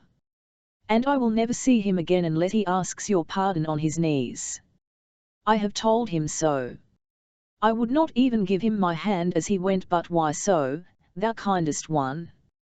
The fault was mine more than his. Understand? I have eyes in my head," said the old maid. "6 have watched him for the last 4 or 5 days. If you could have kept the TNLTH to yourself and bade him keep off from you, he would have been at your feet now, licking the dust from your shoes. But, dear friend, I do not want a man to lick dust from my shoes. Ah, you are a fool. You do not know the value of our own wealth." "True, I have been a fool. I was a fool to think that one coming from such a life as he has led could be happy with such as I am. I know the truth now. I have bought the lesson dearly, but perhaps not too dearly, seeing that it will never be forgotten." There was but little more said about the matter between our 3 friends at Oxney Colne. What, indeed, could be said? Miss Le Smyrger for a year or 2 still expected that her nephew would return and claim his bride, but he has never done so, nor has there been any correspondence between them. Patience Woolsworthy had learned her lesson dearly. She had given her whole heart to the man, and, though she so bore herself that no one was aware of the violence of the struggle, nevertheless the struggle within her bosom was very violent. She never told herself that she had done wrong, she never regretted her loss, but loss was very hard to bear.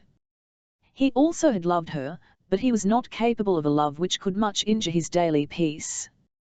Her daily peace was gone for many a day to come. Her father is still living, but there is a curate now in the parish. In conjunction with him and with Miss Le Smyrger she spends her time in the concerns of the parish. In her own eyes she is a confirmed old maid, and such is my opinion also. The romance of her life was played out in that summer. She never sits now lonely on the hillside thinking how much she might do for one whom she really loved. But with a large heart she loves many, and, with no romance, she works hard to lighten the burdens of those she loves. As for Captain Broughton, all the world knows that he did marry that great heiress with whom his name was once before connected, and that he is now a useful member of Parliament, working on committees 3 or 4 days a week with zeal that is indefatigable. Sometimes, not often, as he thinks of Patience Woolsworthy a smile comes across his face. Anthony Garstin's Courtship. By Hubert Crackenthorpe. Savoy, July 1896. A stampede of huddled sheep, wildly scampering over the slaty shingle, emerged from the leaden mist that muffled the fell top, and a shrill shepherd's whistle broke the damp stillness of the air. And presently a man's figure appeared, following the sheep down the hillside. He halted a moment to whistle CTNTLY to his 2 dogs, who, laying back their ears, chased the sheep at top speed beyond the brow. Then, his hands deep in his pockets, he strode vigorously forward. A streak of white smoke from a toiling train was creeping silently across the distance. The great, grey, desolate undulations of treeless country showed no other sign of life. The sheep hurried in single file along a tiny track worn threadbare amid the brown, lumpy grass, and, as the man came round the mountain's shoulder, a narrow valley opened out beneath him, a scanty patchwork of green fields, and, here and there, a whitewashed farm, flanked by a dark cluster of sheltering trees. The man walked with a loose, swinging gait. His figure was spare and angular, he wore a battered, black felt hat and clumsy, iron-bound boots, his clothes were dingy from long exposure to the weather. He had close-set, insignificant eyes, much wrinkled, and stubbly eyebrows streaked with grey. His mouth was close-shaven, and drawn by his abstraction into hard and taciturn lines. Beneath his chin bristled an unkempt fringe of sandy-coloured hair. When he reached the foot of the fell, the twilight was already blurring the distance. The sheep with a noisy rustling, across a flat, swampy stretch, overgrown with rushes, while the dogs headed them towards a gap in a low, ragged wall built of loosely heaped boulders. The man swung the gate to after them, and waited, whistling peremptorily, recalling the dogs. A moment later, the animals reappeared, cringing as they crawled through the bars of the gate. He kicked out at them contemptuously, and mounting a stone stile a few yards further up the road, dropped into a narrow lane. Presently, as he passed a row of lighted windows, he heard a voice call to him. He stopped, and perceived a crooked, white-bearded figure, wearing clerical clothes, standing in the garden gateway. "Good evening, Antony." "A raw evening this." Nearer." "Blencarn, it is a bit frittish," he answered. "I've just been getting a few lambs off T-Fell. I hope you're keeping fairly, and Miss Rosa too." He spoke briefly, with a loud, spontaneous cordiality. "Thank ye, Antony, thank ye. Rosa's down at the church, playing over the hymns for tomorrow." "How's Mrs. Garstin?" "Nicely, thank ye, Mr. Blenheim. She's wonderful active, is mother." "Well, good night to ye," Antony said the old man, clicking the gate. "Good night, Mr. Blencarn," he called back. A few minutes later the twinkling lights of the village came in sight, and from within the sombre form of the square-towered church, looming by the roadside, the slow, solemn strains of the organ floated out on the evening air.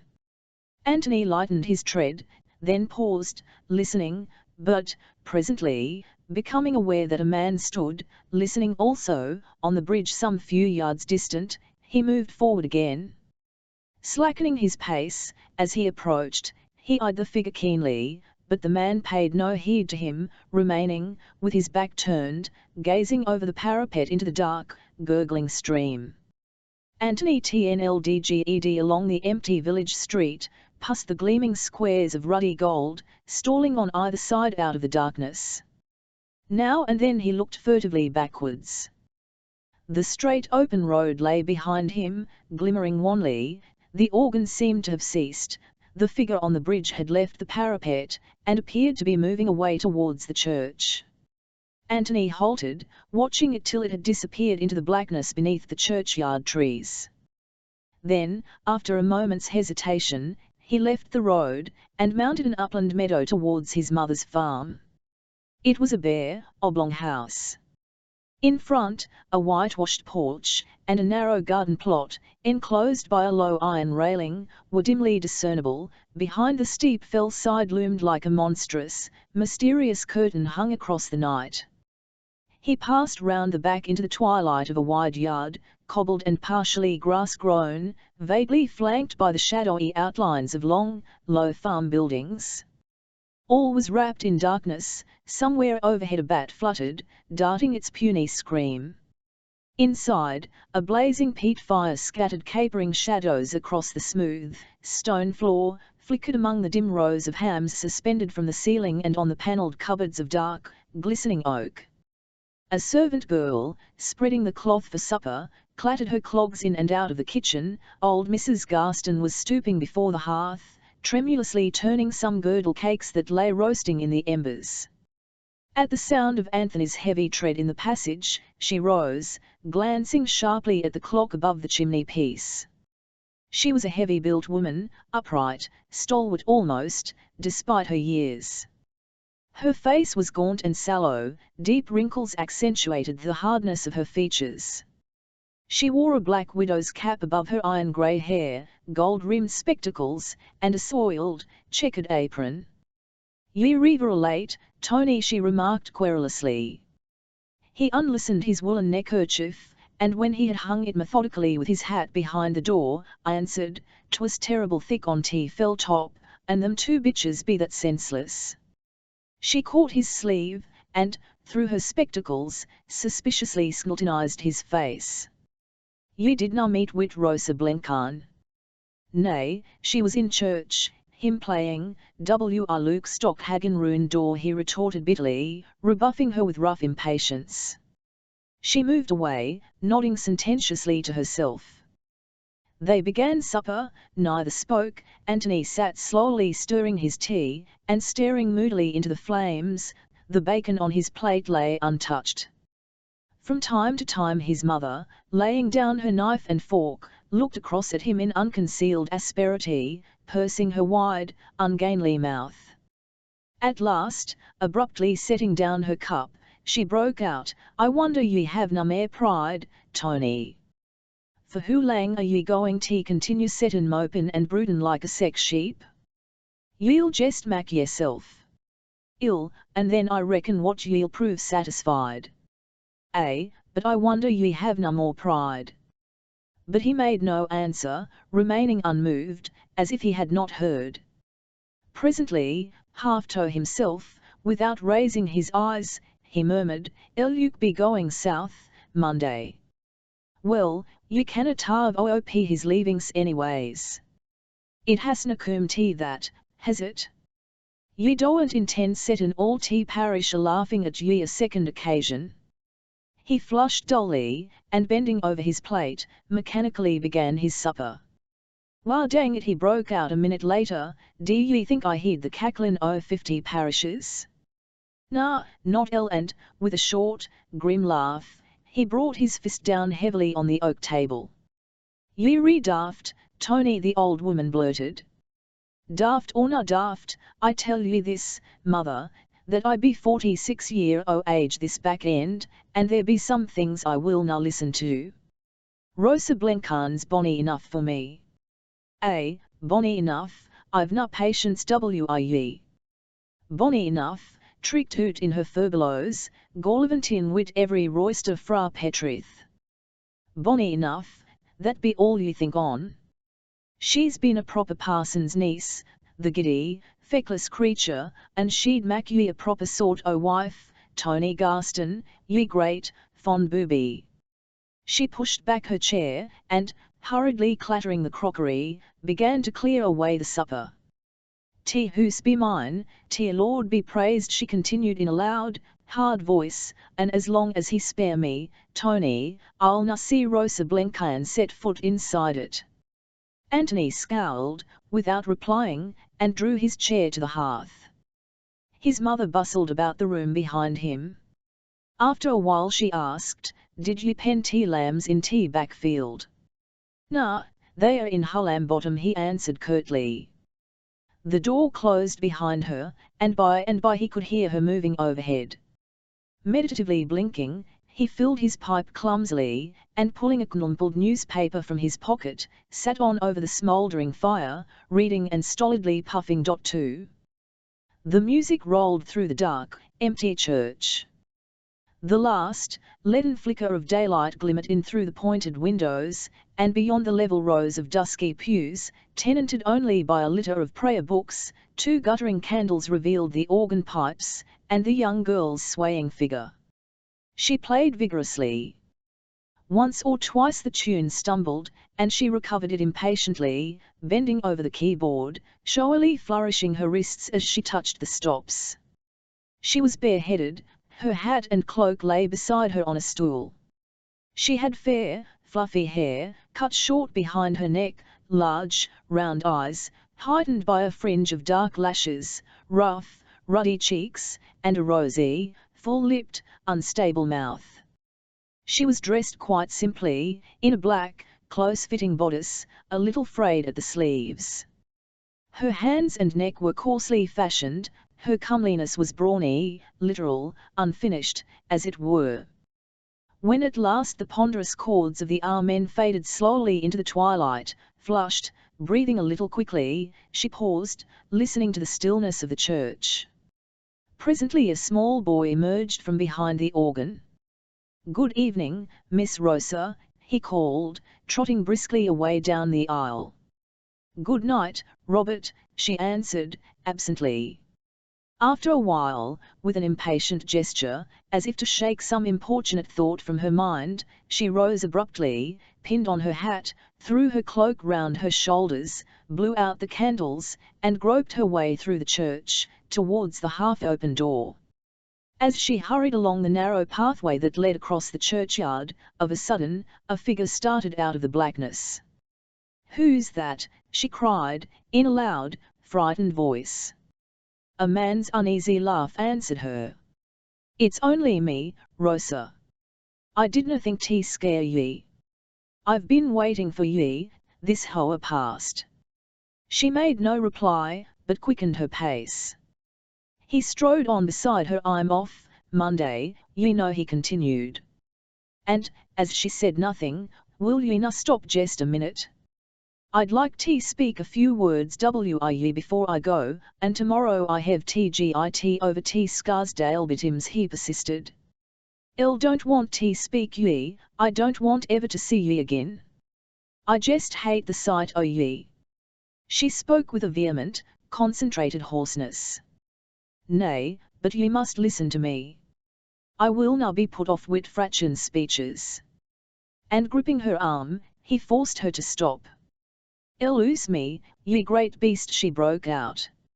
I'll now hurt ye, if ye'll just stand quiet like. I meant to speak fair to ye, Rosa. They stood at a bend in the road, face to face, quite close together. Behind his burly form stretched the dimness of a grey, ghostly field. What is't ye have to say to me? Have done wit it quick, she said sullenly. It be just this, Rosa, he began with dogged gravity. I want to tell ye that if any trouble comes to after I'm gone, ye know to what I refer. I want to tell ye that I'm prepared to act square by ye. I've written out on an envelope my address in London. Luke Stock, Care 0 Purcell & Co., Smithfield Market, London. Ye real bad, sinful man. I just hate to sight o' ye. I wish ye were dead. But I reckon what ye de ha best thought zero that before. Ye changed your whistle considerably since Tuesday. Nay, hold on, he added, as she struggled to push past him. Here's tea envelope. She snatched the paper, and tore it passionately, scattering the fragments onto the road. When she had finished, he burst out angrily, ye cussed, unreasonable fool. Let me pass, if ye ve naught more to say, she cried. Nay, I'll not part ye this fashion. Ye can speak soft enough when ye choose. And seizing her shoulders, he forced her backwards against the wall. Ye do look fine, and no mistake, when ye re just a blaze I ragen, he laughed bluntly, lowering his face to hers. Loose me, ye great coward, she gasped, striving to free her. Holding her fast, he expostulated, Coom, Rosa, can we not part friends? Part friends, indeed, she retorted bitterly. Friends the likes o' you. What do ye take me for? Let me git home, I tell ye. And please God I'll never set eyes on ye again. I hate to sight o' ye. Be off ye, then, he answered, pushing her roughly back into the road. Be off ye, ye silly. Ye canna say I have na spak fair to ye, and, by gum, ye'll na see me shally wally in this fashion again. Be off wid ye can just shift for yourself, since ye canna keep a civil tongue in your head. The girl, catching at her breath, as if dazed, watching his retreating figure, then starting forward at a run, disappeared up the hill, into the darkness. Old Mr. Blenheim concluded his husky sermon. The scanty congregation, who had been sitting, stolidly immobile in their stiff, Sunday clothes, shuffled to their feet, and the pewful of school children, in clamorous chorus, intoned the final hymn. Anthony stood near the organ, absently contemplating, while the rude melody resounded through the church, Rose's deft manipulation of the keyboard. The rugged lines of his face were relaxed to a vacant, thoughtful limpness, that aged his expression not a little. Now and then, as if for reference, he glanced questioningly at the girl's profile. A few minutes later the service was over, and the congregation sauntered out down the aisle.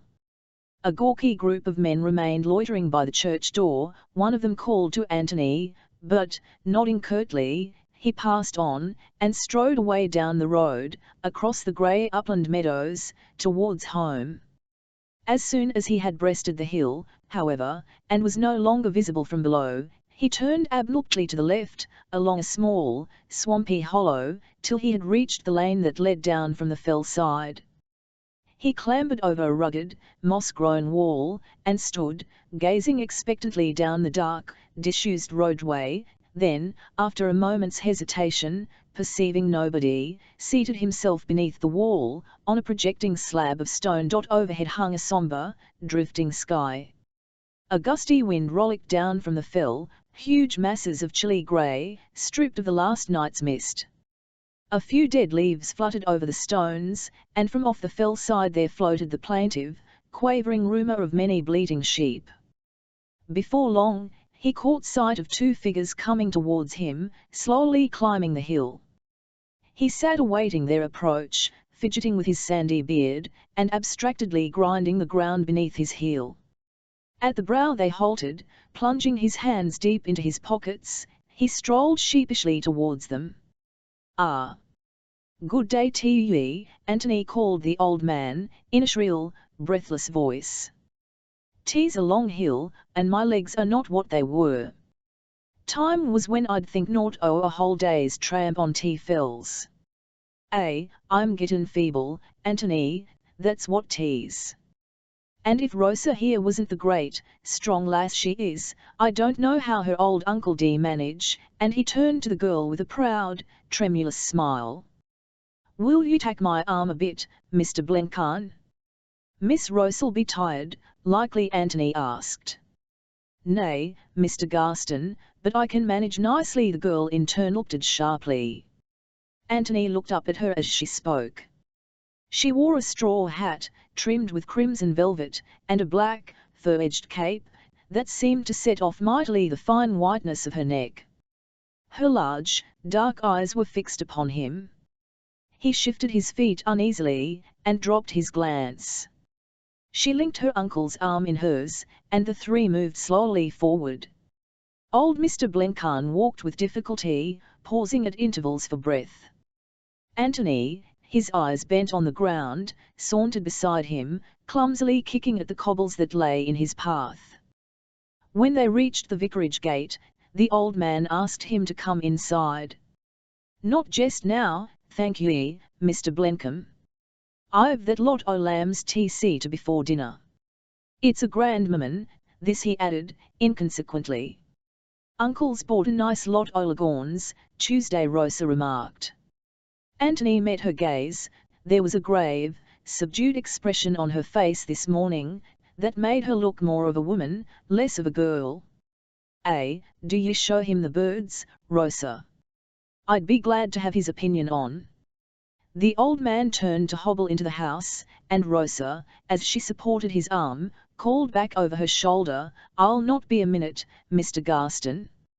Antony strolled round to the yard behind the house, and waited, watching a flock of glossy white poultry that snilted, perkily pecking, over the grass-grown cobbles. "Miss Rosa, they are a bonny lot," he remarked, as the girl joined him. "Are they not?" she rejoined, scattering a handful of corn before her. The birds scuttled across the yard with greedy, outstretched necks.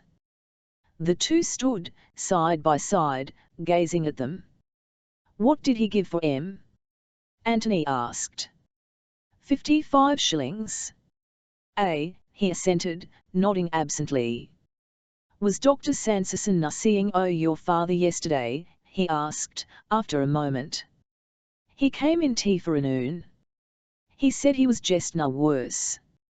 Ye know, Miss Rosa, as I'm still thinking on ye," he began abruptly, without looking up.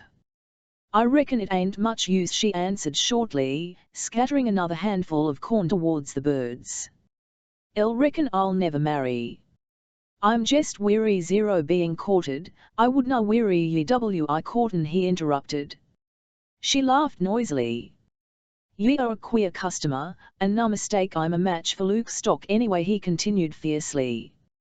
"Ye think naught o' taking OOPWI him, about as ranty, wild a young feller as ever stepped." The girl reddened, and bit her lip. "I don't know what you mean, Mr. Garstin. It seems to me ye re might hasty in jumpin' to conclusions." "Mab, I kin see a thing or two," he retorted doggedly. "Luke Stock's gone to London, anyway. And a powerful good job too, in t' opinion o' some folks. Ye jest jealous," she exclaimed, with a forced titter. "Ye jest jealous o' Luke Stock? Nay, but ye needna fill your head that nonsense. I'm too deep set on ye to feel jealousy," he answered, gravely. The smile faded from her face, as she murmured, "Canna mak ye out, Mr. Garstin?" "Nay, that ye canna. And I suppose it's natural, considerin' ye're little more than a child, and I'm almost old enough to be your father," he retorted, with blunt bitterness. "But you know your mother's took that dislike to me. She'd never abide the sight o' me at Hootsey." He remained silent a moment, moodily reflecting. "She'd jest hat git our it. I see naught in that objection," he declared. "Nay, Mr. Garstin, it canna be. Indeed it canna be at all. Ye'd best jest put it right from your mind, once and for all." "I'd jest best put it off my mind, had I? Ye talk like a child," he burst out scornfully. Intend ye to cum to love me, and I will not tak ye till ye do.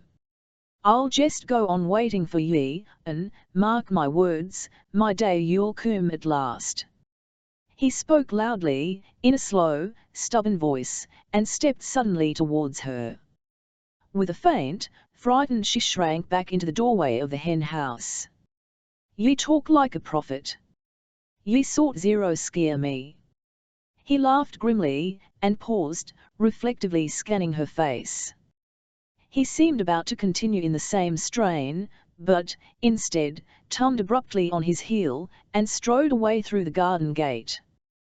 For 300 years there had been a Garstin at Hootsey. Generation after generation had tramped the grey stretch of upland, in the springtime scattering their flocks over the fell sides, and, at the back end, on dark, winter afternoons, driving them home again, down the broad bridle path that led over the raise.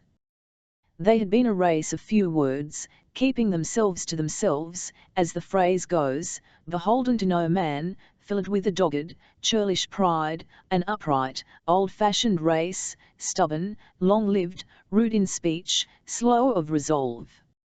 Anthony had never seen his father, who had died one night, upon the fell top, he and his shepherd, engulfed in the great snowstorm of 1849. Folks had said that he was the only Garstin who had failed to make old man's bones. After his death, Jake Atkinson, from Ribblehead in Yorkshire, had come to live at Hootsey. Jake was a fine farmer, a canny bargainer, and very handy among the sheep, till he took to drink, and roistering every week with the town wenches up at Carlisle. He was a corpulent, deep-voiced, free-handed fellow. When his time came, though he died very hardly, he remained festive and convivial to the last. And for years afterwards, in the valley, his memory lingered. Men spoke of him regretfully, recalling his quips, his feats of strength, and his choice breed of Herdwick rams.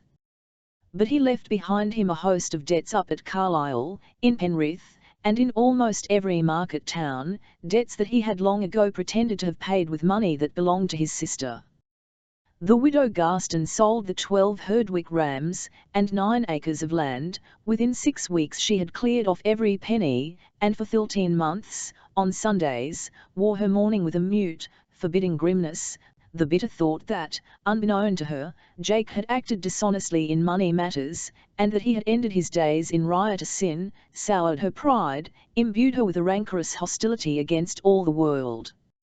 For she was a proud woman, independent, holding her head high, so folks said, like a Garstin bred and born, and Anthony, although some reckoned him quiet and of little account, came to take after her as he grew into manhood. She took into her own hands the management of the Hootsey farm, and set the boy to work for her along with the 2 farm servants. It was 25 years now since his uncle Jake's death. There were grey hairs in his sandy beard, but he still worked for his mother, as he had done when a growing lad. And now that times were grown to be bad, of late years the price of stock had been steadily falling, and the hay harvests had drifted from bad to worse, the widow Garstin no longer kept any labouring men, but lived, she and her son, year in and year out, in a close parsimonious way. That had been Antony Garstin's life, a dull, eventless sort of business, the sluggish instation of monotonous years. And until Rosa Blenkarn had come to keep house for her uncle, he had never thought twice on a woman's face. The Garstins had always been good churchgoers, and Antony, for years, had acted as churchwarden. It was one summer evening, up at the vicarage, whilst he was checking the F1T01Y account, that he first set eyes upon her. She was fresh back from school at Leeds, she was dressed in a white dress, she looked, he thought, like a London lady. She stood by the window, tall and straight and queenly, dreamily gazing out into the summer twilight, whilst he and her uncle sat over their business. When he rose to go, she glanced at him with quick curiosity. He hurried away, muttering a sheepish good night. The next time that he saw her was in church on Sunday.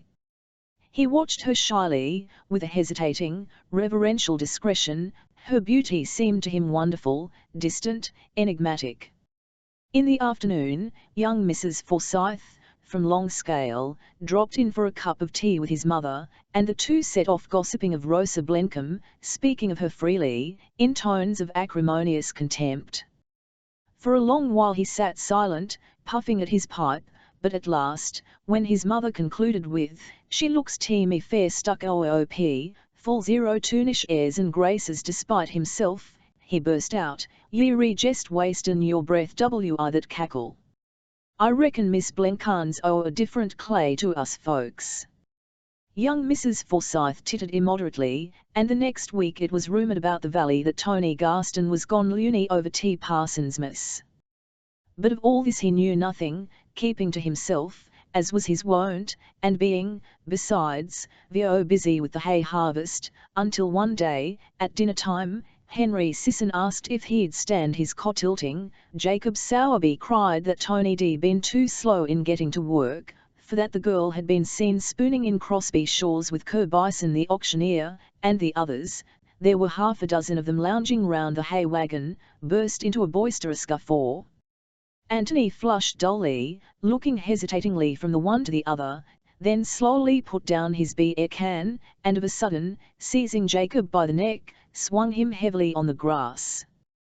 He fell against the wagon wheel, and when he rose the blood was streaming from an ugly cut in his forehead.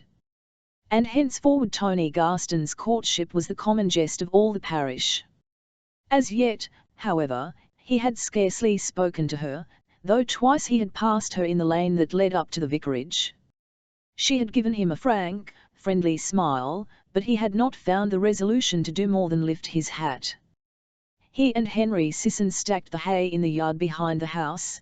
There was no further mention made of Rosa Blenkarn, but all day long Antony, as he knelt thatching the rick, brooded over the strange sweetness of her face, and on the fell top, while he tramped after the ewes over the dry, crackling heather, and as he jogged along the narrow, rickety road, driving his cart-load of lambs into the auction mart.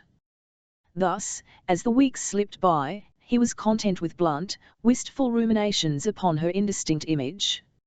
Jacob Sowerby's accusation, and several kindred innuendos let fall by his mother, left him coolly incredulous. The girl still seemed to him altogether distant, but from the first sight of her face he had evolved a stolid, unfaltering conception of her difference from the N1CK of her sex. But one evening, as he passed the vicarage on his way down from the fells, she called to him, and with a childish, confiding familiarity asked for advice concerning the feeding of the poultry. In his eagerness to answer her as best he could, he forgot his customary embarrassment, and grew, for the moment, almost voluble, and quite at his ease in her presence. Directly her flow of questions ceased, however, the returning perception of her rosy, hesitating smile, and of her large, deep eyes looking straight into his face, perturbed him strangely, and, reddening, he remembered the quarrel in the hayfield and the tale of Crosby Shaw's. After this, The poultry became a link between them, a link which he regarded in all seriousness, blindly unconscious that there was aught else to bring them together, only feeling himself in awe of her, because of her schooling, her townish manners, her ladylike mode of dress. And soon, he came to take a sturdy, secret pride in her friendly familiarity towards him. Several times a week he would meet her in the lane, and they would loiter a moment together. She would admire his dogs, though he assured her earnestly that they were but sorry curs, and once, laughing at his staidness, she nicknamed him Mr. Churchwarden. That the girl was not liked in the valley he suspected, curtly attributing her unpopularity to the women's senseless jealousy. Of gossip concerning her he heard no further hint, but instinctively, and panly from that rugged, natural reserve of his, shrank from mentioning her name, even incidentally, to his mother. Now, on Sunday evenings, he often strolled up to the vicarage, each time quitting his mother with the same awkward affectation of casualness, and, on his return, becoming vaguely conscious of how she refrained from any comment on his absence, and appeared oddly oblivious of the existence of Parson Blencombe's niece. She had always been a sour-tongued woman, but, as the days shortened with the approach of the long winter months, she seemed to him to grow more fretful than ever. At times it was almost as if she bore him some smouldering, sullen resentment. He was of stubborn fibre, however, toughened by long habit of a bleak, unruly climate. He revolved the matter in his mind deliberately, and when, at last, after much plodding thought, it dawned upon him that she resented his acquaintance with Rosa Blencombe, he accepted the solution with an unflinching phlegm, and merely shifted his attitude towards the girl, calculating each day the likelihood of his meeting her, and making, in her presence, persistent efforts to break down, once for all, the barrier of his own timidity. He was a man not to be clumsily driven, still less, so he prided himself, a man to be craftily led. It was close upon Christmas time before the crisis came. His mother was just home from Penrith Market. The spring cart stood in the yard, the old grey horse was steaming heavily in the still, frosty air. "I reckon ye come fast. Old horse is over hot," he remarked bluntly, as he went to the animal's head. She clambered down hastily, and, coming to his side, began breathlessly, "Ye ought to have come to market, Tony. There's been pretty goings on in Penrith today. I was helping Anna Forsyth to choose 6 yards o' sheetin' in Dockroy, when we sees Rosa Blencombe cum 00T0T Bell and Bullock in company wi' Bison and young Joe Smethwick. Smethwick was fair reelin' drunk, and Bison and T-girl were a-holdin' on to him, to keep him fra falling, and then, after a bit, he puts his arm round the girl to steady hisself, and that fashion they goes off, right OOPT Public Street." He continued to unload the packages, and to convoy them mechanically one by one into the house. Each time, when he reappeared, she was standing by the steaming horse, busy with her tail. And on T Road home we passed T3 on M in Bison's trap, with Smethwick lean in T-bottom, singing maudlin songs. They were passin' Dunscale village, and folks cum Ninoot o' houses TCM go past. He led the cart away towards the stable, leaving her to the remainder after him across the yard. Half an hour later he came in for his dinner. During the meal not a word passed between them, and directly he had finished he strode out of the house. About 9 o'clock he returned, lit his pipe, and sat down to smoke it over the kitchen fire. "Where be ye, Bill, Tony?" she asked. "OOPT Vicarage, Corton," he retorted defiantly, with his pipe in his mouth. This was 10 months ago, ever since he had been doggedly waiting. That evening he had set his mind on the girl, he intended to have her, and while his mother jibed, as she did now upon every opportunity, his patience remained grimly unflagging. She would remind him that the farm belonged to her, that he would have to wait till her death before he could bring the hussy to Hootsey. He would retort that as soon as the girl would have him, he intended taking a small holding over at Scarsdale. Then she would give way, and for a while piteously upbraid him with her old age, and with the memory of all the years she and he had spent together, and he would comfort her with a display of brusque, evasive remorse. But, nonetheless, on the morrow, his thoughts would return to dwell on the haunting vision of the girl's face, while his own NLDE, credulous cheville, kindled by the recollection of her beauty, stifled his misgivings concerning her conduct. Meanwhile she dallied with him, and amused herself with the younger men. Her old uncle fell ill in the spring, and could scarcely leave the house. She declared that she found life in the valley intolerably dull, that she hated the quiet of the place, that she longed for Leeds, and the exciting bustle of the streets, and in the evenings she wrote long letters to the girl friends she had left behind there, describing with petulant vivacity her tribe of rustic admirers. At the harvest time she went back on a fortnight's visit to friends. The evening before her departure she promised Anthony to give him her answer on her return. But, instead, she avoided him, pretended to have promised in jest, and took up with Luke Stock, a cattle dealer from Wigton. It was 3 weeks since he had fetched his flock down from the fell. After dinner he and his mother sat together in the parlour. They had done so every Sunday afternoon, year in and year out, as far back as he could remember. A row of mahogany chairs, with shiny, horsehair seats, were ranged round the room. A great collection of agricultural prize tickets were pinned over the wall, and, on a heavy, highly polished sideboard stood several silver cups. A heap of gilt-edged shavings filled the unused grate. There were gaudily tinted roses along the mantelpiece, and, on a small table by the window, beneath a glass case, a gilt basket filled with imitation flowers. Every object was disposed with a scrupulous precision. The carpet and the red-patterned cloth on the centre table were much faded. The room was spotlessly clean, and wore, in the chilly winter sunlight, a rigid, comfortless neither spoke, or appeared conscious of the other's presence. Old Mrs. Garston, wrapped in a woolen shawl, sat knitting. Anthony dozed fitfully on a stiff-backed chair. Of a sudden, in the distance, a bell started tolling. Anthony rubbed his eyes drowsily, and taking from the table his Sunday hat, strolled out across the dusky fields.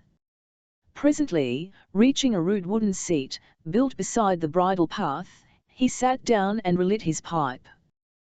The air was very still. Below him a white filmy mist hung across the valley. The fell sides, vaguely grouped, resembled hulking masses of sombre shadow, and, as he looked back, 3 squares of glimmering gold revealed the lighted windows of the square-towered church.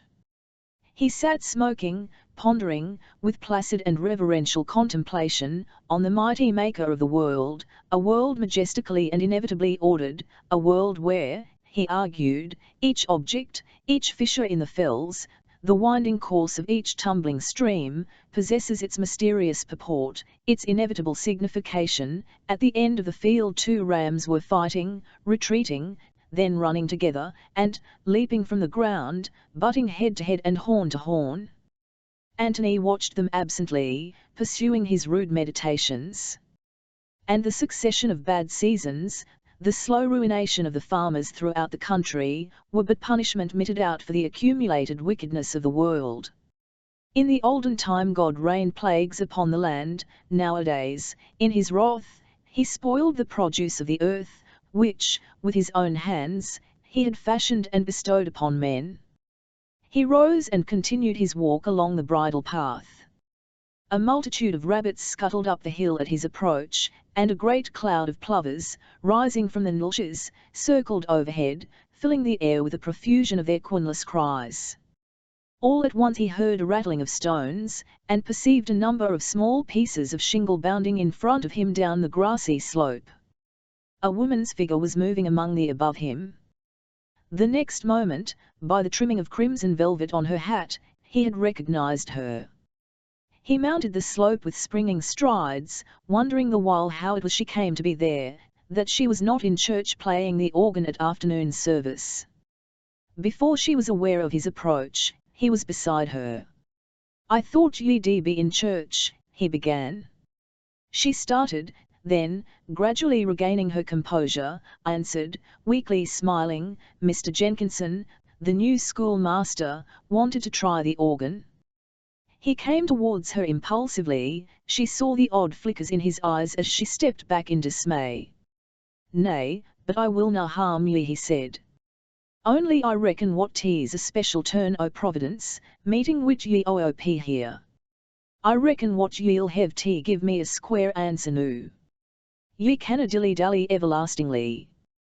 He spoke almost brutally, and she stood, white and gasping, staring at him with large, frightened eyes. The sheep walk was but a tiny thread-like track. The slope of the shingle on either side was then steep.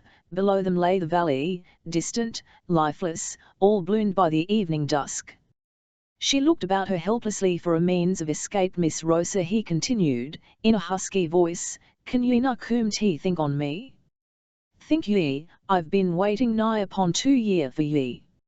I've watched ye tak oop, first wid this young fella, and then wid that, till sometimes my heart's fit to burst.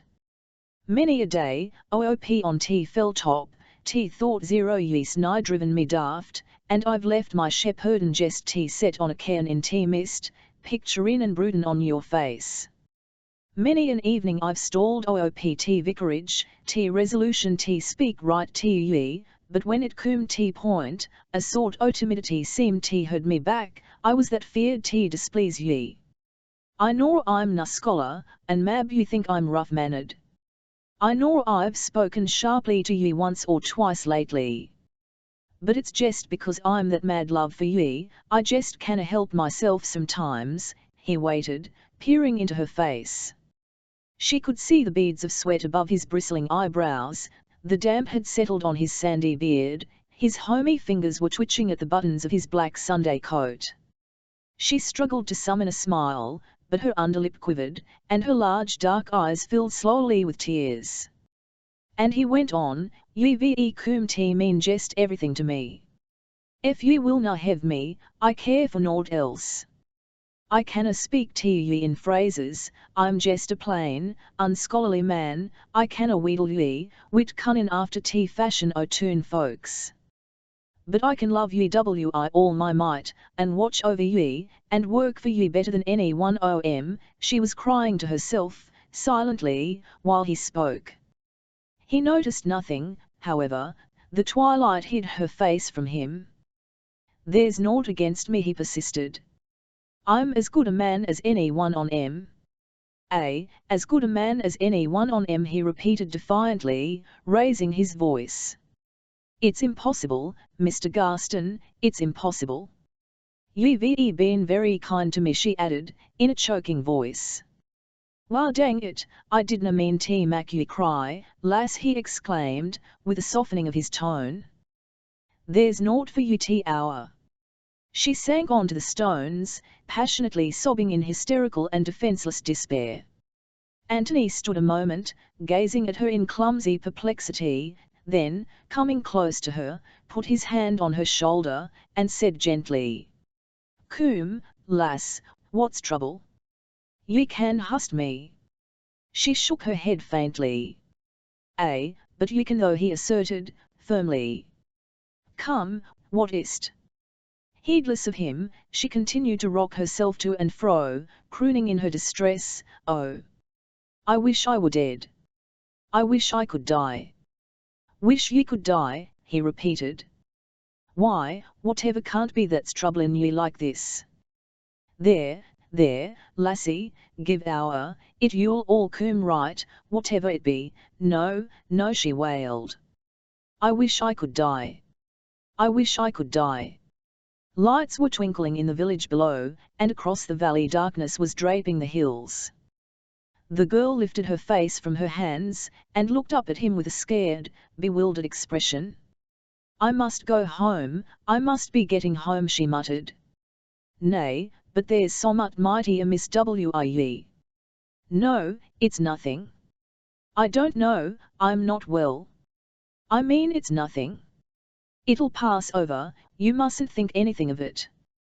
"Nay, but I canna stand by and see ye in sick trouble." "It's nothing, Mr. Garstin, indeed it's nothing," she repeated. But I canna credit that," he objected stubbornly. She sent him a shifting, hunted glance. "Let me get home, you must let me get home." She made a tremulous, pitiful attempt at firmness.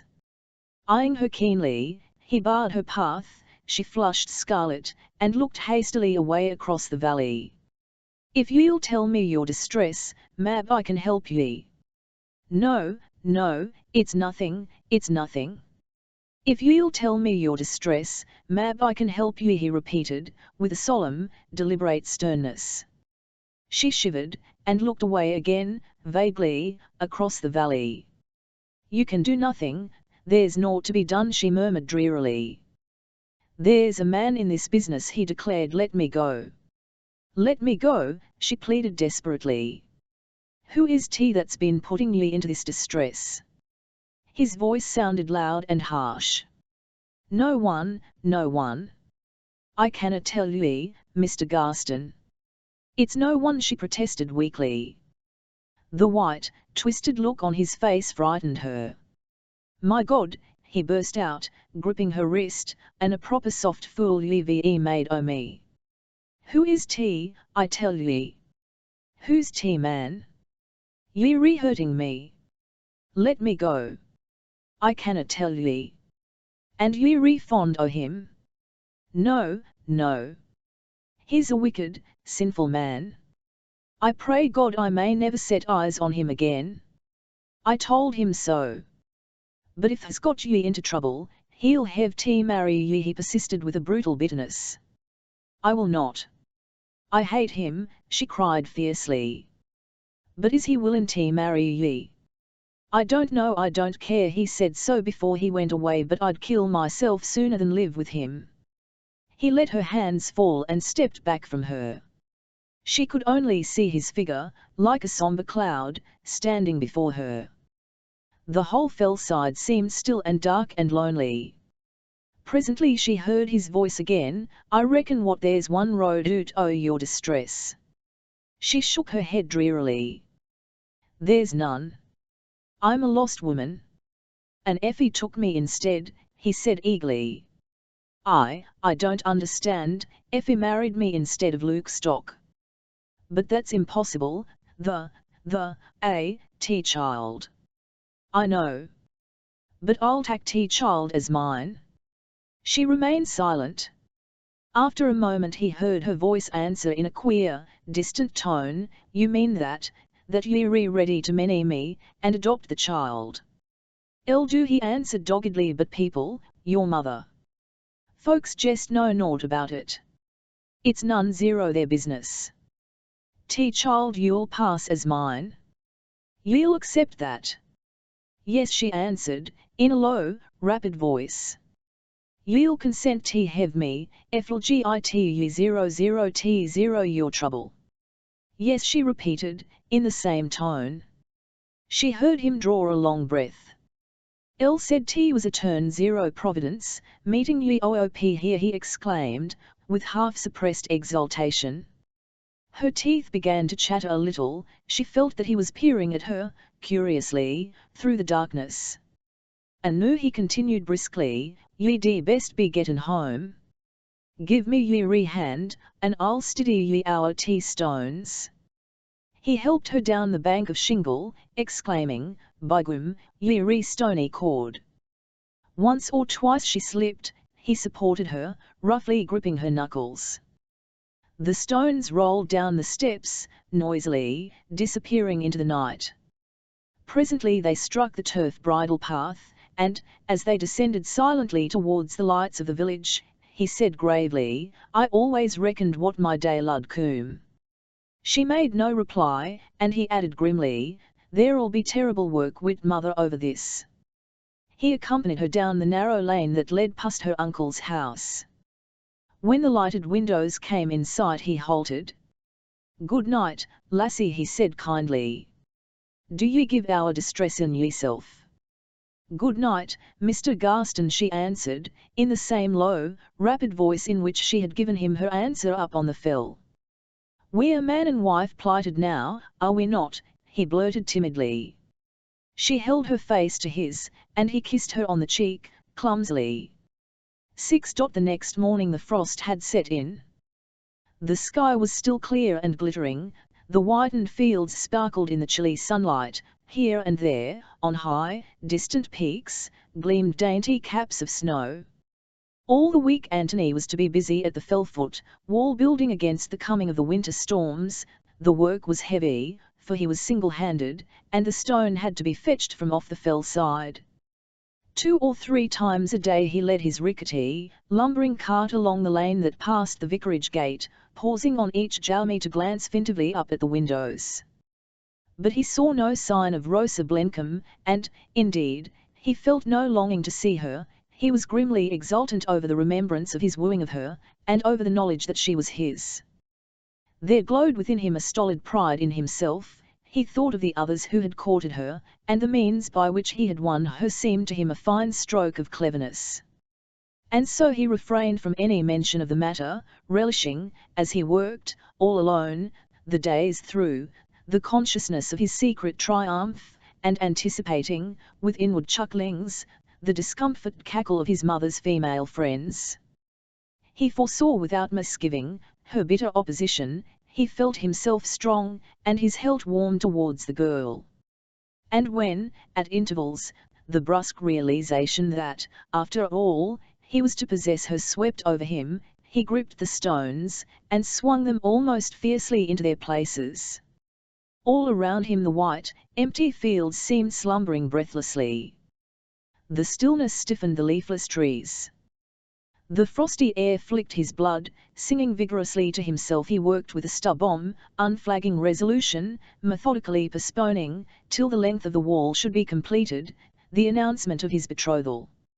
After his reticent, solitary fashion, he was happy, reviewing his future prospects, with a plain and steady assurance, and, as the week-end approached, coming to ignore the irregularity of the whole business, almost to assume, in the exaltation of his pride, that he had won her honestly, and to discard, stolidly, all thought of Luke's stock, of his relations with her, of the coming child that was to pass for his own. And there were moments too, when, as he sauntered homewards through the dusk at the end of his day's work, his heart grew full to overflowing of a superstitious gratitude towards God in heaven who had granted his desires. About 3 o'clock on the Saturday afternoon he finished the length of wall. He went home, washed, shaved, put on his Sunday coat, and, avoiding the kitchen, where his mother sat knitting by the fireside, strode up to the vicarage. It was Rosa who opened the door to him. On recognizing him she started, and he followed her into the dining room. He seated himself, and began, brusquely, "I've come, Miss Rosa, to speak to Mr. Blenheim." Then added, eyeing her closely, "You're looking sick, lass." Her faint smile accentuated the worn, white look on her face. "I reckon you've been frettin' yourself," he continued gently, "lean awake o' nights, hev ye, no?" She smiled vaguely. "Well, but you see I've come to settle whole business for ye. Ye thought, Mab, that I was na a man o' my word." "No, no, not that," she protested, but what then?" "You must not do it, Mr. Garstin. I must just bear my own trouble the best I can," she broke out. You fancy I'm taking ye 00 of charity? Ye little reckon the sort zero stuff my love for ye's made of." "Nay, Miss Rosa, but you canna draw back noo." "But you cannot do it, Mr. Garstin. Ye know your mother will na have me at Hootsey. I could na live there with your mother. I'd sooner bear my trouble alone, as best I can. She's that stem is Mrs. Garstin. I couldn't her in the face. I can go away somewhere. I could keep it all from uncle." Her colour came and went. She stood before him, looking away from him, dully, out of the window. "I intend you to come to Hootsey. I'm na lad, I reckon I can choose my own wife. Mother'll have ye at tea farm, right enough, ye need na distress yourself on that point. Nay, Mr. Garstin, but indeed she will not, never. I know she will not." She always set herself against me, right from the first. But that was different. Case is all changed now, he objected doggedly. She'll support the sight of me all the less, the girl faltered. Mother'll have ye at Hootsey, receive ye willin' of her own free wish, d'ye hear? I'll answer for that. He struck the table with his fist heavily. His tone of determination awed her. She glanced at him hurriedly, struggling with her irresolution. "'Ill nor who manage, mother." And now he changing his tone, "Is your uncle about place?" "He's up the paddock, I think," she answered. "Well, I'll just step oop and have a word him." "Ye will not tell him?" "Tut, tut, na harrowin' tales, ye need na fear, lass. I reckon if I can tackle mother, I can accommodate myself to Parson Blencarn." He rose, and coming close to her, scanned her face. "You must gitt roses back to your cheeks," he exclaimed, with a short laugh. "I canna be taking a ghost to church." She smiled tremulously, and he continued, laying one hand affectionately on her shoulder, "Nay, but I was but jestin'. Roses or na roses, ye'll be t' bonniest bride in all Cumberland. I'll meet ye in Hullam Lane, after church time, tomorrow," he added, moving towards the door. After he had gone, she hurried to the back door furtively. His retreating figure was already mounting the grey upland field. Presently, beyond him, she perceived her uncle, emerging through the paddock gate. She ran across the poultry yard, and mounting a tub, stood watching the two figures as they moved towards one another along the brow, Anthony vigorously trudging, with his hands thrust deep in his pockets, her uncle, his wide-awake tilted over his nose, hobbling, and leaning stiffly on his pair of sticks. They met. She saw Anthony take her uncle's arm.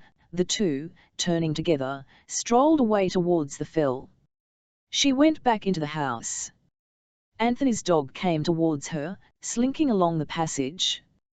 She caught the animal's head in her hands, and bent over it caressingly, in an impulsive outburst of almost hysterical affection. 7. The two men returned towards the vicarage. At the paddock gate they halted, and the old man concluded, "Il could not have wished a better man for her, Anthony. Slab the Lord'll not be minded to spare me much longer. After I'm gone Rose'll have all I possess. She was my poor brother Isaac's only child. After her mother was taken, he, poor fellow, went altogether to the bad, and until she came here she mostly lived among strangers. It's been a wretched son of childhood for her, a wretched sort of childhood. Ye'll take care of her, Anthony, will ye not?" "Nay, but I could not have wished for a better man for her, and there's my hand on thank ye, Mr. Blencarn." "Thank ye," Anthony answered huskily, gripping the old man's hand. And he started off down the lane homewards. His heart was full of a strange, lugged exultation. He felt with a swelling pride that God had entrusted to him this great charge, to tend her, to make up to her, tenfold, for all that loving care, which, in her childhood, she had never known. And together with a stubborn confidence in himself, there welled up within him a great pity for her, a tender pity, that, chastening with his passion, made her seem to him, as he brooded over that lonely childhood of hers, the more distinctly beautiful, the more profoundly precious. He pictured to himself, tremulously, almost incredulously, their man-eared life, in the winter, his return home at nightfall to find her awaiting him with a glad, trustful smile, their evenings, passed together, sitting in silent happiness over the smouldering logs, or, in summer-time, the midday rest in the hay-fields when, wearing perhaps a large-brimmed hat fastened with a red ribbon, beneath her chin, he would catch sight of her, carrying his dinner, coming across the upland. She had not been brought up to be a farmer's wife, she was but a child still, as the old parson had said. She should not have to work as other men's wives worked, she should dress like a lady, and on Sundays, in church, wear fine bonnets, and remain, as she had always been, the belle of all the parish. And, meanwhile, He would farm as he had never farmed before, watching his opportunities, driving cunning bargains, spending nothing on himself, hoarding every penny that she might have what she wanted. And, as he strode through the village, he seemed to foresee a general brightening of prospects, a sobering of the fever of speculation in sheep, a cessation of the insensate glutting, year after year, of the great winter marts throughout the north, a slackening of the foreign competition followed by a steady revival of the price of fat stocks, a period of prosperity in store for the farmer at last. And the future years appeared to open out before him, spread like a distant, glittering plain, across which, he and she, hand in hand, were called to travel together.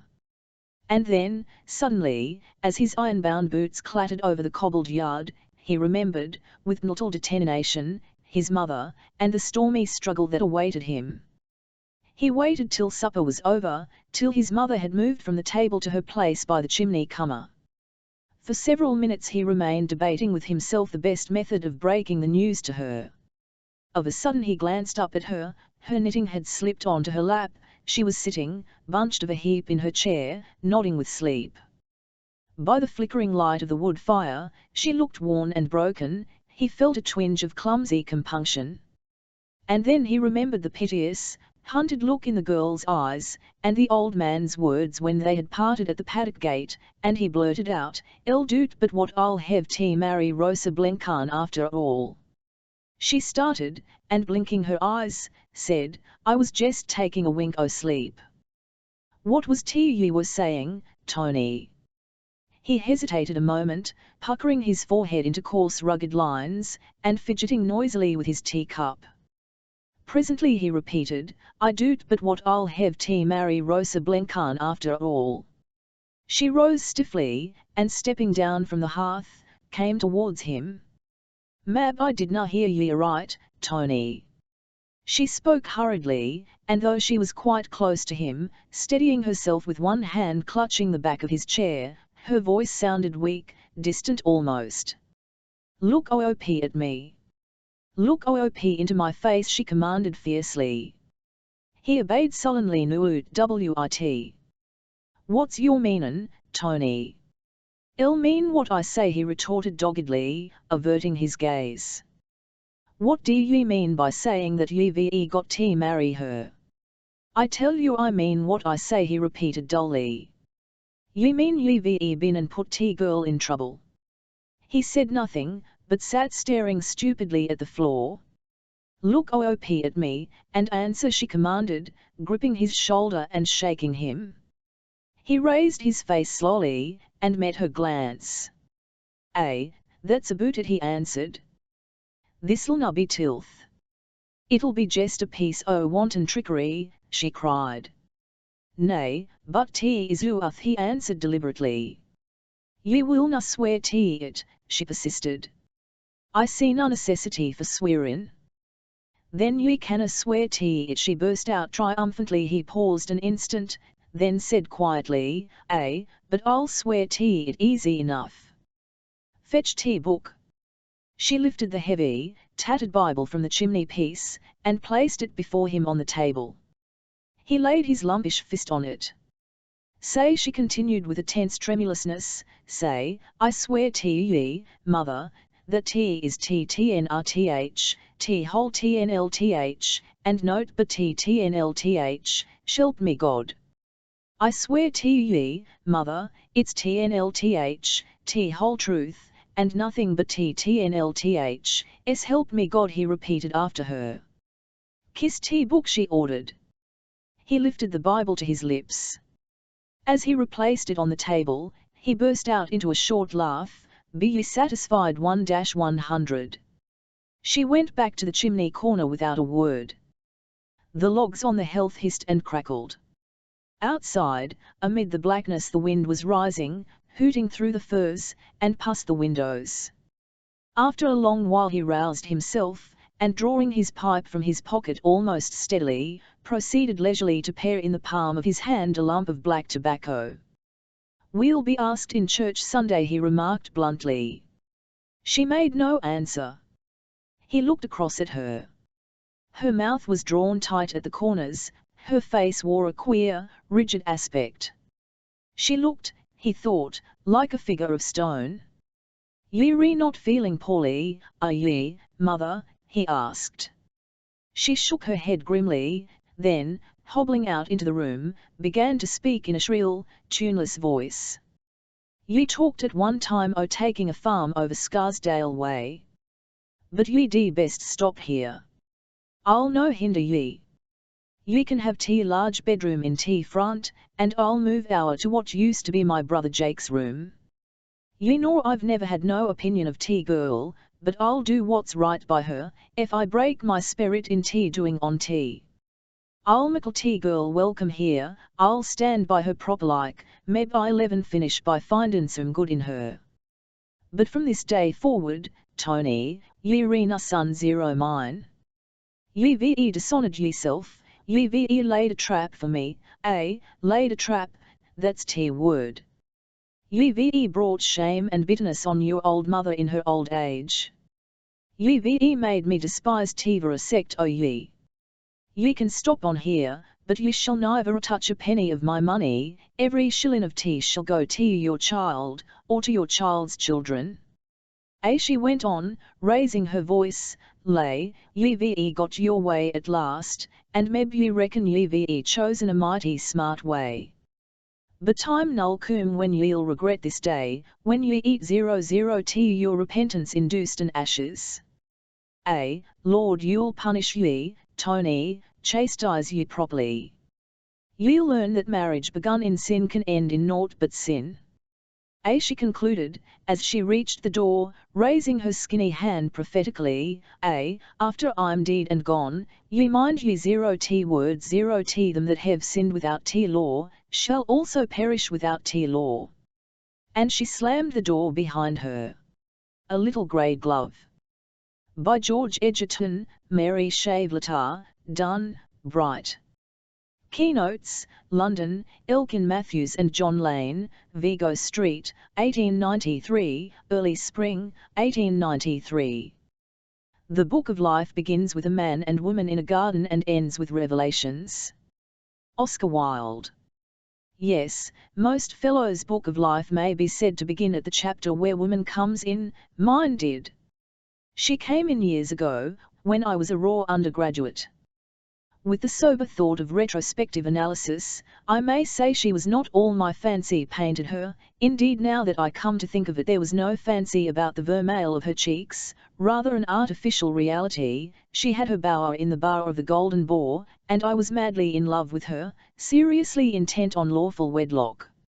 Luckily for me she threw me over for a neighbouring pork butcher, but at the time I took it hardly, and it made me sex shy. I was a very poor man in those days. One feels one's griefs more keenly then, one hasn't the wherewithal to buy distraction. Besides, ladies snubbed me rather, on the rare occasions I met them. Later I fell in for a legacy, the forerunner of several. Indeed, I may say I am beastly rich. My tastes are simple too, and I haven't any poor relations.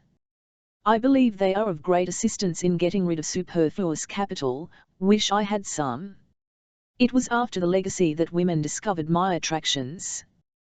They found that there was something superb in my plainness, before, they said ugliness, something after the style of the late Victor Emmanuel, something infinitely more striking than mere ordinary beauty. At least so Harding told me his sister said, and she had the reputation of being a clever girl. Being an only child, I never had the opportunity other fellows had of studying the undress side of women through familiar intercourse, say with sisters. Their most ordinary belongings were sacred to me. I used to be told, ridiculous high-flown notions about them, by the way I modified those considerably on closer acquaintance. I ought to study them, nothing like a woman for developing a fellow.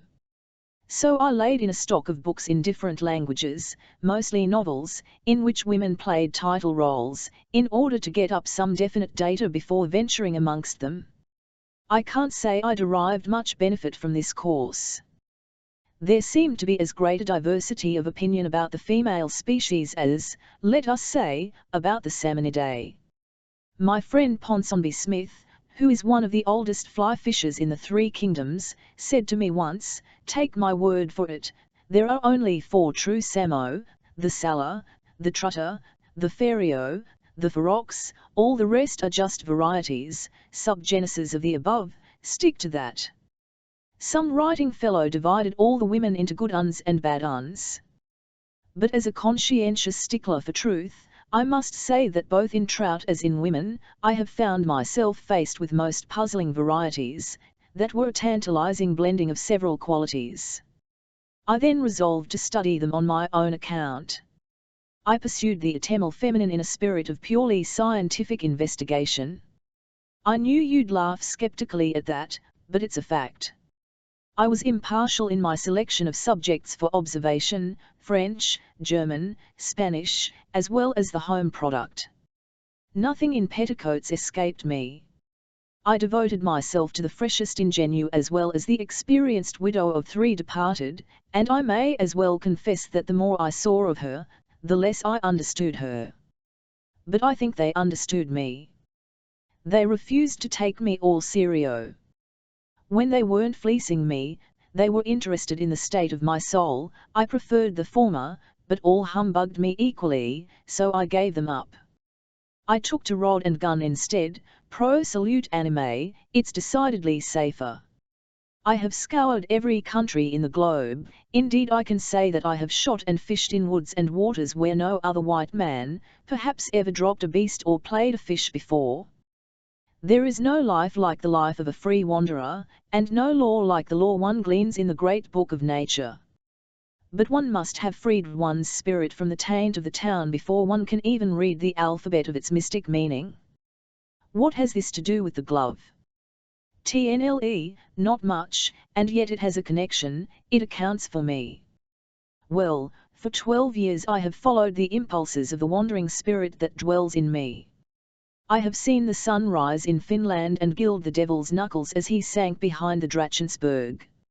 I have caught the barber and the gamer yellowfish in the Vaal River, taken muskelinge and blackbass in Canada, thrown a fly over guaypote and cavallo in Central American lakes, and choked the monster eels of the Mauritius with a cunningly faked-up duckling.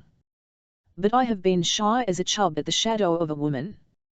Well, it happened last year I came back on business, another confounded legacy, end of June too, just as I was off to Finland.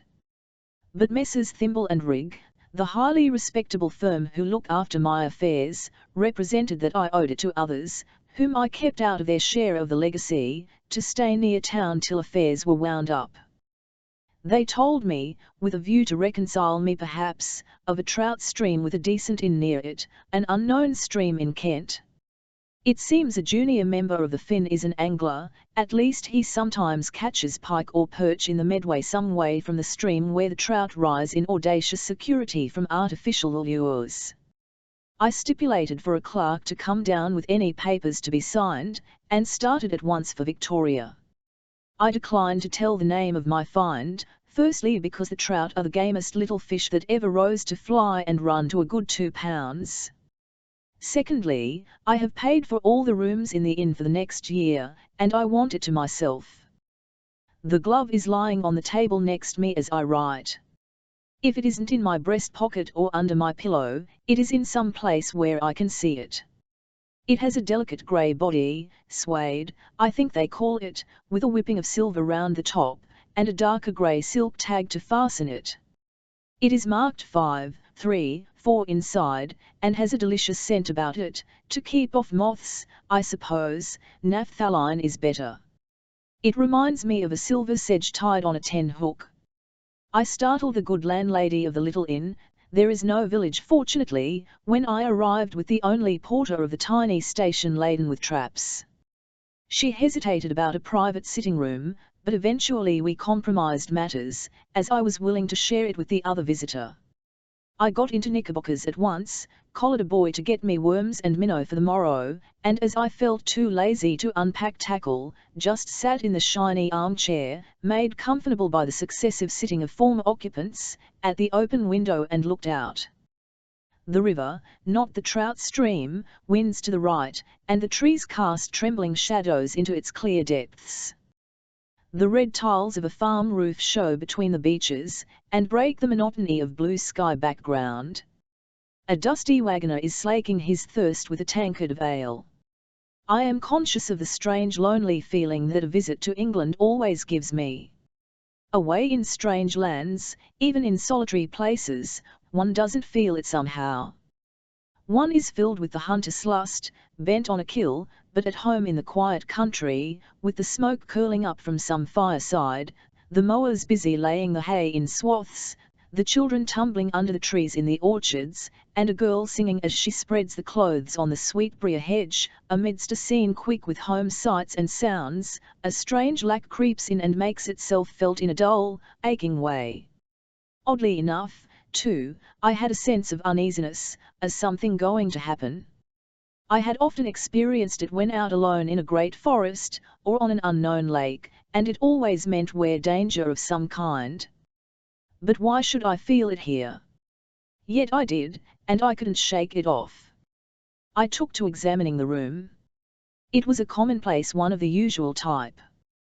But there was a work basket on the table, a dainty thing, lined with blue satin.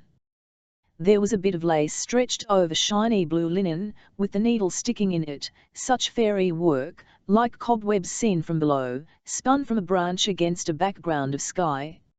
A gold thimble, too, with initials, not the landlady's, I know. What pretty things, too, in the basket. A scissors, a capital shape for fly making, a little file, and some floss silk and tinsel, the identical color I want for a new fly I have in my head, one that will be a demon to kill. The northern devil I mean to call him. Someone looks in behind me, and a light step passes upstairs. I drop the basket, I don't know why. There are some reviews near it. I take up one, and am soon buried in an article on Tasmanian fauna. It is strange, but whenever I do know anything about a subject, I always find these writing fellows either entirely ignorant or damned wrong. After supper, I took a stroll to see the river. It was a silver-grey evening, with just the last lemon and pink streaks of the sunset staining the sky. There had been a shower, and somehow the smell of the dust after rain mingled with the mignonette in the garden brought back vanished scenes of small boyhood, when I caught minnows in a bottle, and dreamt of a shilling rod as happiness unattainable. I turned aside from the road in accordance with directions, and walked towards the stream. Hollow! Someone before me, what a bore! The angler is hidden by an elder bush, but I can see the fly drop delicately, artistically on the water. Fishing upstream, too.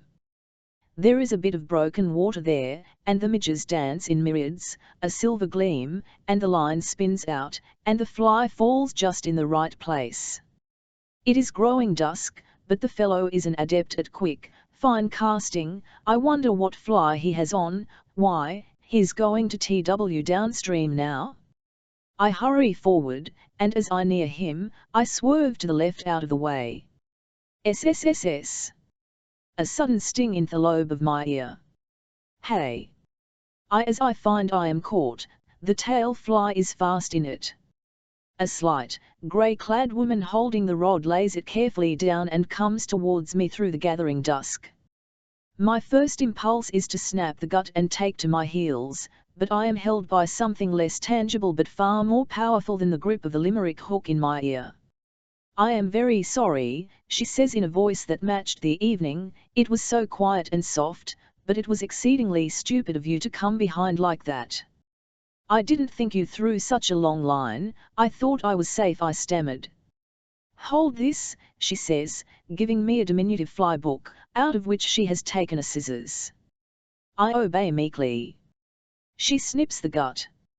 Have you a sharp knife? If I strip the hook you can push it through. It is lucky it isn't in the cartilage. I suppose I am an awful idiot, but I only handed her the knife, and she proceeded as calmly as if stripping a hook in a man's ear were an everyday occurrence. Her gown is of some soft grey stuff, and her grey leather belt is silver clasped. Her hands are soft and cool and steady, but there is a rarely disturbing thrill in their gentle touch. The thought flashed through my mind that I had just missed that, a woman's voluntary tender touch, not a paid caress, all my life. Now you can push it through yourself. I hope it won't hurt much. Taking the hook, I push it through, and a drop of blood follows it. Oh, she cries, but I assure her it is nothing, and stick the hook surreptitiously in my coat sleeve. Then we both laugh, and I look at her for the first time. She has a very white forehead, with little tendrils of hair blowing round it under her grey cap. Her eyes are grey. I didn't see that then, I only saw they were steady, smiling eyes that matched her mouth. Such a mouth, the most maddening mouth a man ever longed to kiss, above a two-pointed chin, soft as a child's, indeed, the whole face looks soft in the misty light. I am sorry I spoilt your sport. I say. Oh, that don't matter, it's time to stop. I got two brace, one a beauty. She's winding in her line, and I look in her basket, they are beauties, one 2-pounder, the rest running from a half to a pound. What fly? Yellow dun took that one, but your assailant was a partridge spider. I sling her basket over my shoulder, she takes it as a matter of course, and we retrace our steps. I feel curiously happy as we walk towards the road. There is a novel delight in her nearness, the feel of woman works subtly and strangely in me, the rustle of her skirt as it blushes the black heads in the meadow grass, and the delicate perfume, partly violets, partly herself, that comes to me with each of her movements is a rare pleasure. I am hardly surprised when she turns into the garden of the inn. I think I knew from the first that she would. Better bathe that ear of yours, and put a few drops of carbolic in the water. She takes the basket as she says it, and goes into the kitchen. I hurry over this, and go into the little sitting room. There is a tray with a glass of milk and some oaten cakes upon the table. I am too disturbed to sit down. I stand at the window and watch the bats flitter in the gathering moonlight, and listen with quivering nerves for her step. Perhaps she will send for the tray, and not come after all. What a fool I am to be disturbed by a grey-clad witch with a tantalizing mouth. That comes of loafing about doing nothing. I mentally darn the old fool who saved her money instead of spending it. Why the devil should I be bothered? I don't want it anyhow. She comes in as I fume, and I forget everything at her entrance. I push the armchair towards the table, and she sinks quietly into it, pulling the tray nearer. She has a wedding ring on, but somehow it never strikes me to wonder if she is married or a widow or who she may be. I am content to watch her break her biscuits. She has the prettiest hands, and a trick of separating her last fingers when she takes hold of anything. They remind me of white orchids I saw somewhere. She led me to talk about Africa, I think. I like to watch her eyes glow deeply in the shadow and then catch light as she bent forward to say something in her quick responsive way. Long ago when I was a girl, she said once. Long ago. I echo incredulously, surely not. All, but yes, you haven't seen me in the daylight with a soft little laugh. Do you know what the gypsies say? Never judge a woman or a ribbon by candlelight. They might have said moonlight equally well. She rises as she speaks, and I feel an overpowering wish to have her put out her hand. But she does not, she only takes the work basket and a book, and says good night with an inclination of her little head. I go over and stand next to her chair. I don't like to sit in it, but I like to put my hand where her head leant, and fancy, if she were there, how she would look up. I woke next morning with a curious sense of pleasurable excitement. I whistled from Ven lightness of health as I dressed. When I got down I found the landlady clearing away her breakfast things. I felt disappointed and resolved to be down earlier in future. I didn't feel inclined to tly the minnow. I put them in a tub in the yard and tried to read and listen for her step. I dined alone. The day dragged terribly. I did not like to ask about her. I had a notion she might not like it. I spent the evening on the river. I might have filled a good basket, but I let the beggars rest. After all, I had caught fish enough to stock all the rivers in Great Britain. There are other things than trout in the world. I sit and smoke a pipe where she caught me last night. If I half close my eyes I can see hers, and her mouth, in the smoke. That is one of the curious charms of baccy, it helps to reproduce brain pictures. After a bit, I think perhaps she has left. I get quite feverish at the thought and hasten back. I must ask. I look up at the window as I pass, there is surely a gleam of white. I throw down my traps and hasten up. She is leaning with her arms on the window ledge staring out into the gloom. I could swear I caught a suppressed sob as I entered. I cough, and she tums quickly and bows slightly. A bonnet and gloves and lace affair and a lot of papers are lying on the table. I am awfully afraid she is going. I say, please don't let me drive you away, it is so early yet. I half expected to see you on the river. Nothing so pleasant, I have been up in town, the tears have certainly got into her voice, all day, it was so hot and dusty, I am tired out. The little servant brings in the lamp and a tray with a bottle of lemonade. Mistress hasn't any lemons, will this do? Yes, she says wearily, she is shading her eyes with her hand, anything, I am fearfully thirsty. Let me concoct you a drink instead. I have lemons and ice and things. My man sent me down supplies today, I leave him in town. I am rather a dab at drinks, I learnt it from the Yankees, about the only thing I did learn from them I care to remember. Susan. The little maid helps me to get the materials, and she watches me quietly. When I give it to her she takes it with a smile, she has been crying. That is an ample thank you. She looks quite old. Something more than tiredness called up those lines in her face. Well, 10 days passed, sometimes we met at breakfast, sometimes at supper, sometimes we fished together or sat in the straggling orchard and talked, she neither avoided me nor sought me. She is the most charming mixture of child and woman I ever met. She is a dual creature. Now I never met that in a man. When she is here without getting a letter in the morning or going to town, she seems like a girl. She nuns about in her grey gown and little cap and laughs, and seems to throw off all thought like an irresponsible child. She is eager to fish, or pick gooseberries and eat them daintily, or sit under the trees and talk. But when she goes to town I notice she always goes when she gets a lawyer's letter, there is no mistaking the envelope, she comes home tired and haggard looking, an old woman of 35. I wonder why. It takes her, even with her elasticity of temperament, nearly a day to get young again.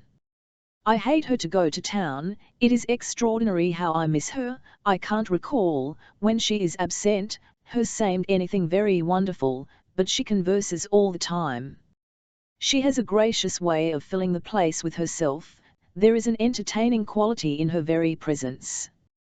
We had one rainy afternoon, she tied me some flies, I shan't use any of them, I watched the lights in her hair as she moved, it is quite golden in some places, and she has a tiny mole near her left ear and another on her left wrist.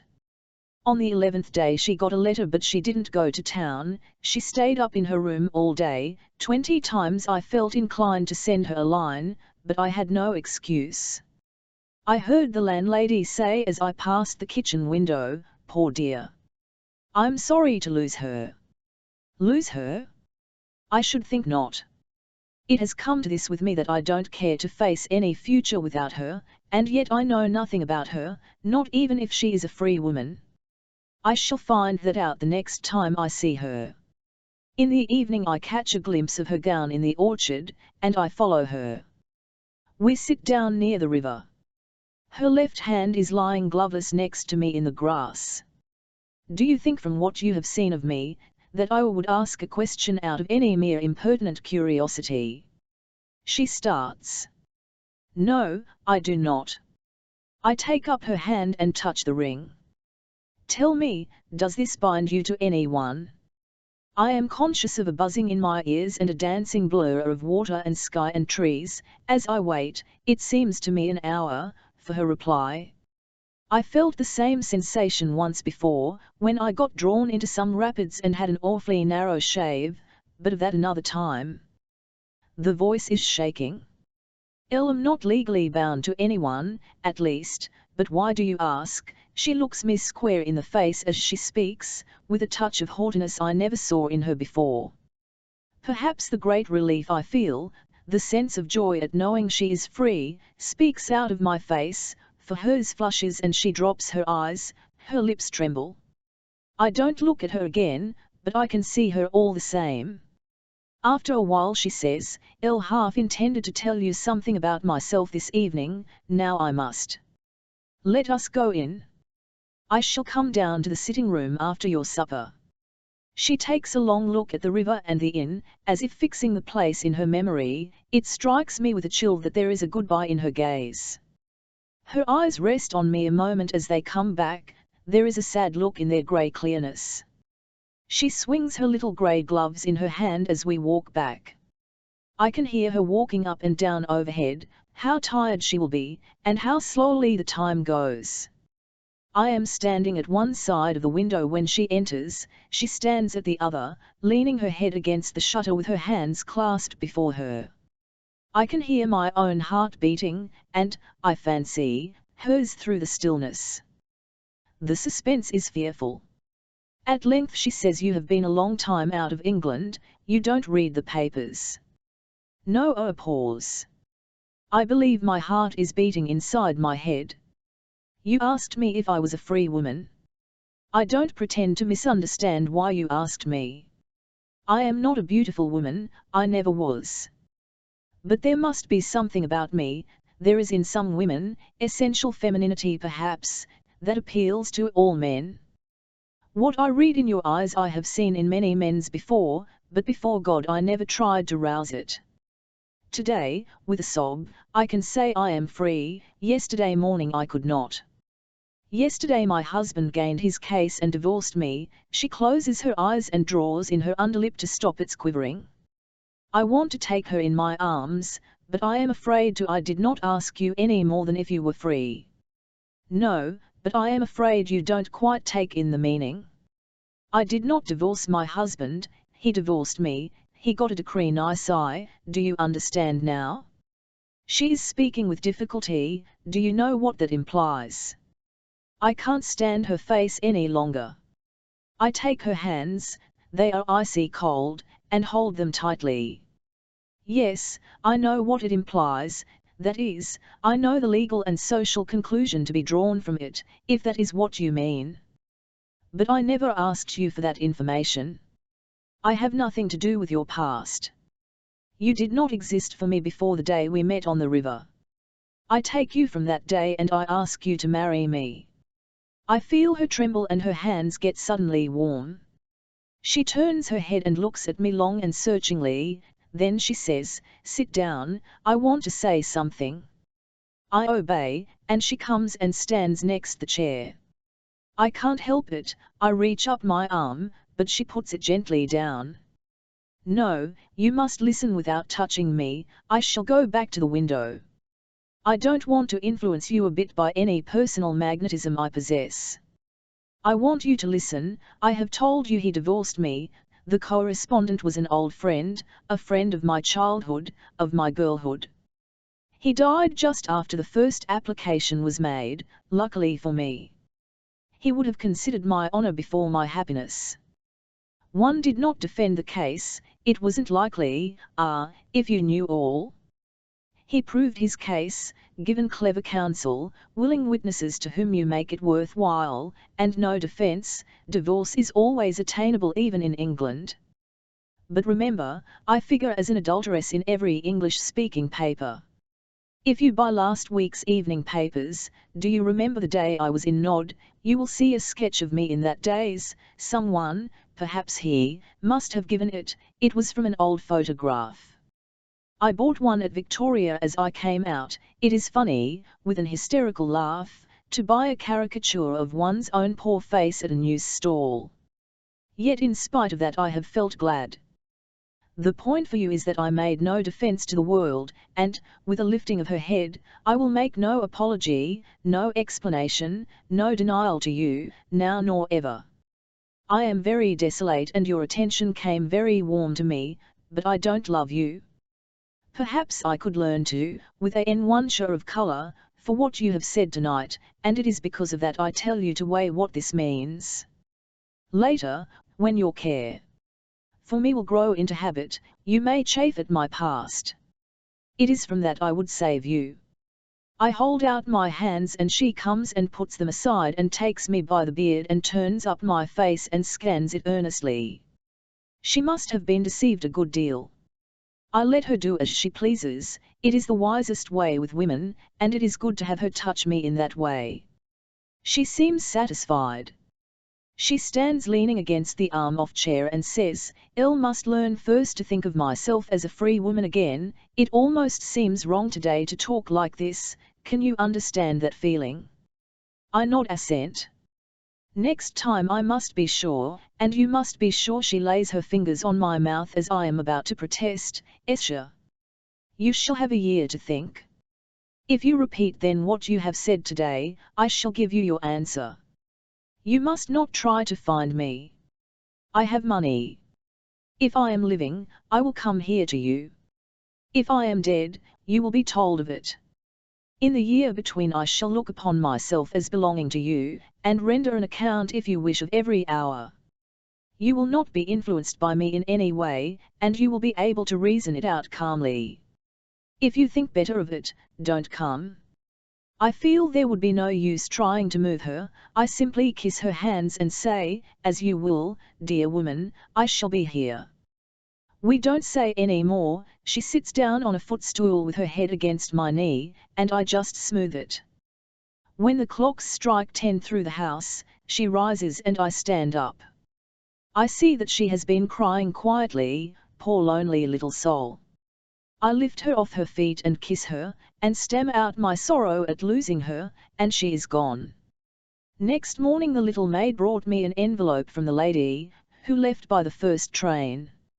It held a little grey glove, that is why I carry it always, and why I haunt the inn and never leave it for longer than a week, why I sit and dream in the old chair that has a ghost of her presence always, dream of the spring to come with the mayfly on the wing, and the young summer when midges dance, and the trout are growing fastidious, when she will come to me across the meadow grass, through the silver haze, as she did before, come with her grey eyes shining to exchange herself for her little grey glove. The Woman Beater. By Israel Zangwill. The Grey Wig / Stories and Novelettes, New York, The Macmillan Company, 1903. 1. She came to meet John Lefol, but John Lefol did not know he was to meet Winifred Glamories. He did not even know he was himself the meeting point of all the brilliant and beautiful persons, assembled in the publisher's Saturday salon, for although a youthful minor poet, he was modest and lovable.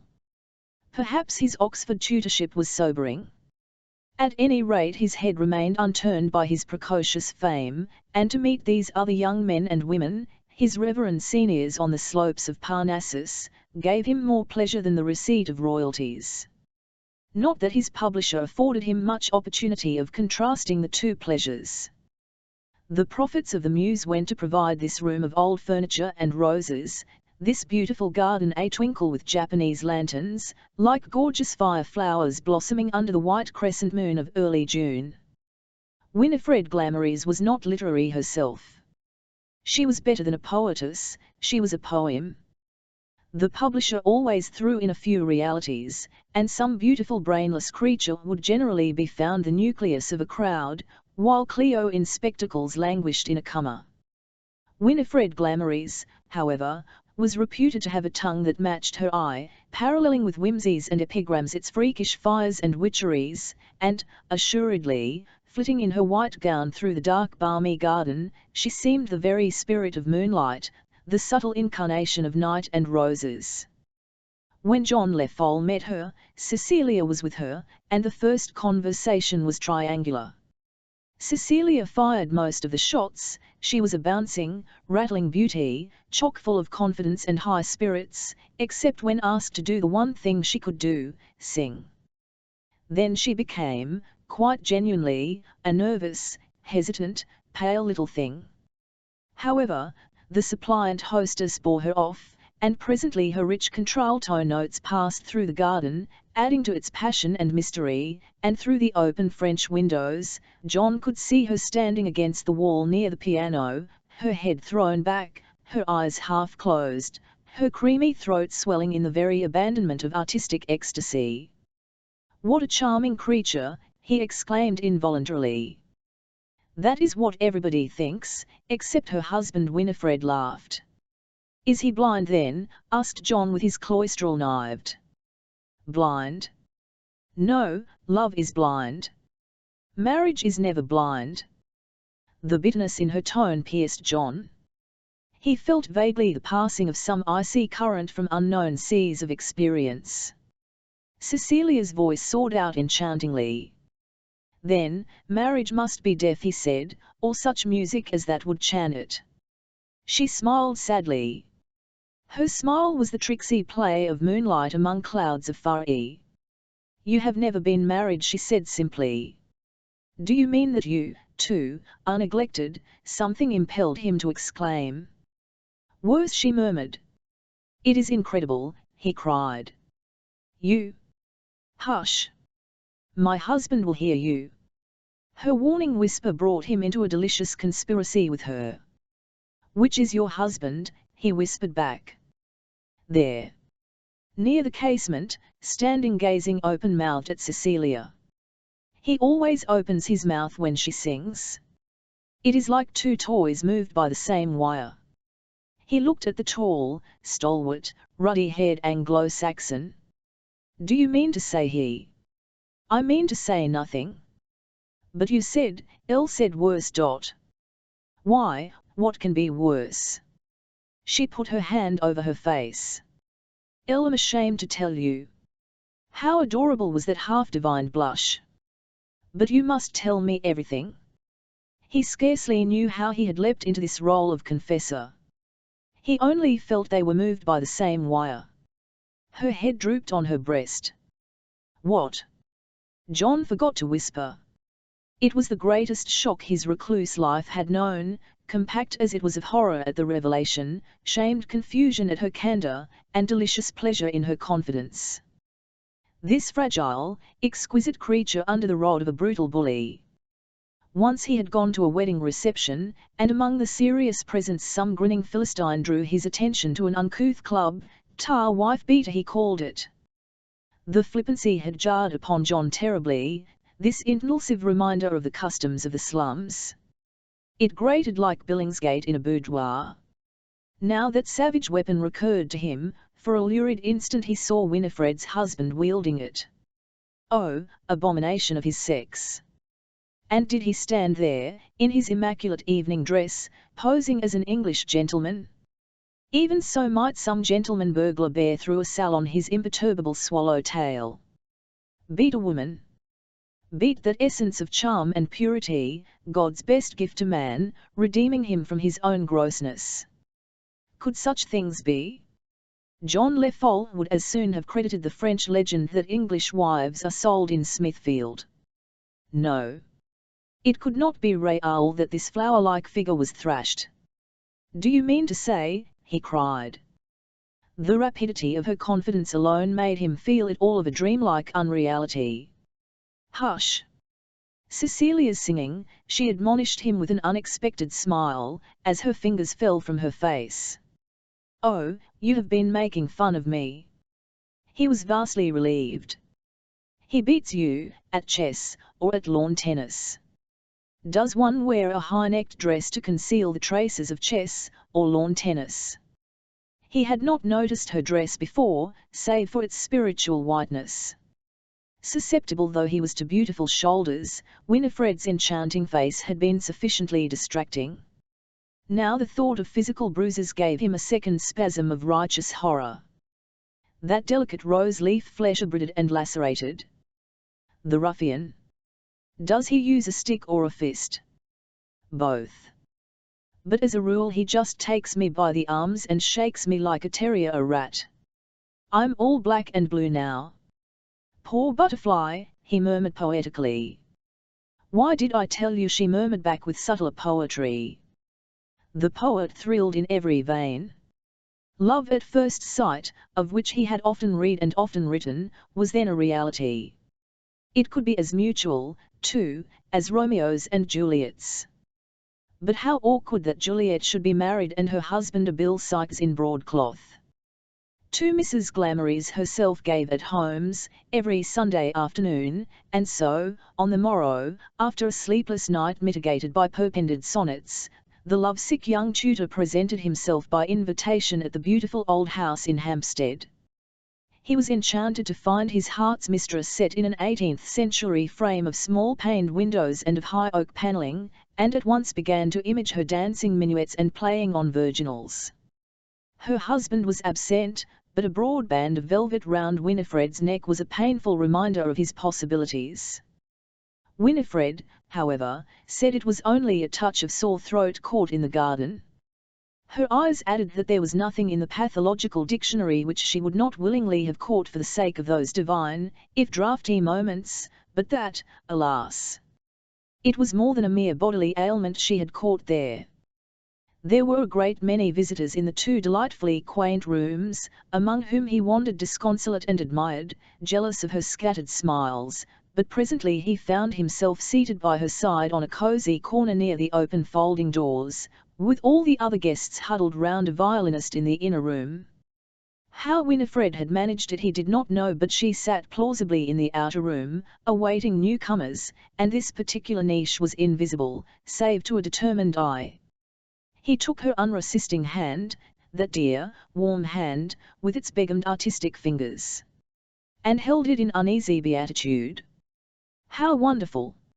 She, the beautiful and adored hostess, of whose sweetness and charm he heard even her own guests murmur to one another, it was her actual flesh and blood hand that lay in his, thrillingly tangible. Oh, adventure beyond all merit, beyond all hoping! But every now and then, the outer door facing them would open on some newcomer, and John had hastily to release her soft magnetic fingers and sit demure, and jealously overhear her effusive welcome to those innocent intruders, nor did his brow clear till she had shepherded them within the inner fold. Fortunately, the refreshments were in this section, so that once therein, few of the sheep strayed back, and the jiggling wail of the violin was succeeded by a shrill babble of tongues and the clatter of cups and spoons. "Get me an ice, please, strawberry," she ordered John during one of these forced intervals in manual flirtation, and when he had steered laboriously to and fro, he found a young actor beside her in his cosy corner, and his jealous fancy almost saw their hands dispart. He stood over them with a sickly smile, while Winifred ate her ice. When he returned from depositing the empty saucer, the player fellow was gone, and in remorse for his mad suspicion he stooped and reverently lifted her fragrant fingertips to his lips. The door behind his back opened abruptly. "Goodbye," she said, rising in a flash. The words had the calm conventional cadence, and instantly extorted from him, amid all his dazedness, the corresponding goodbye.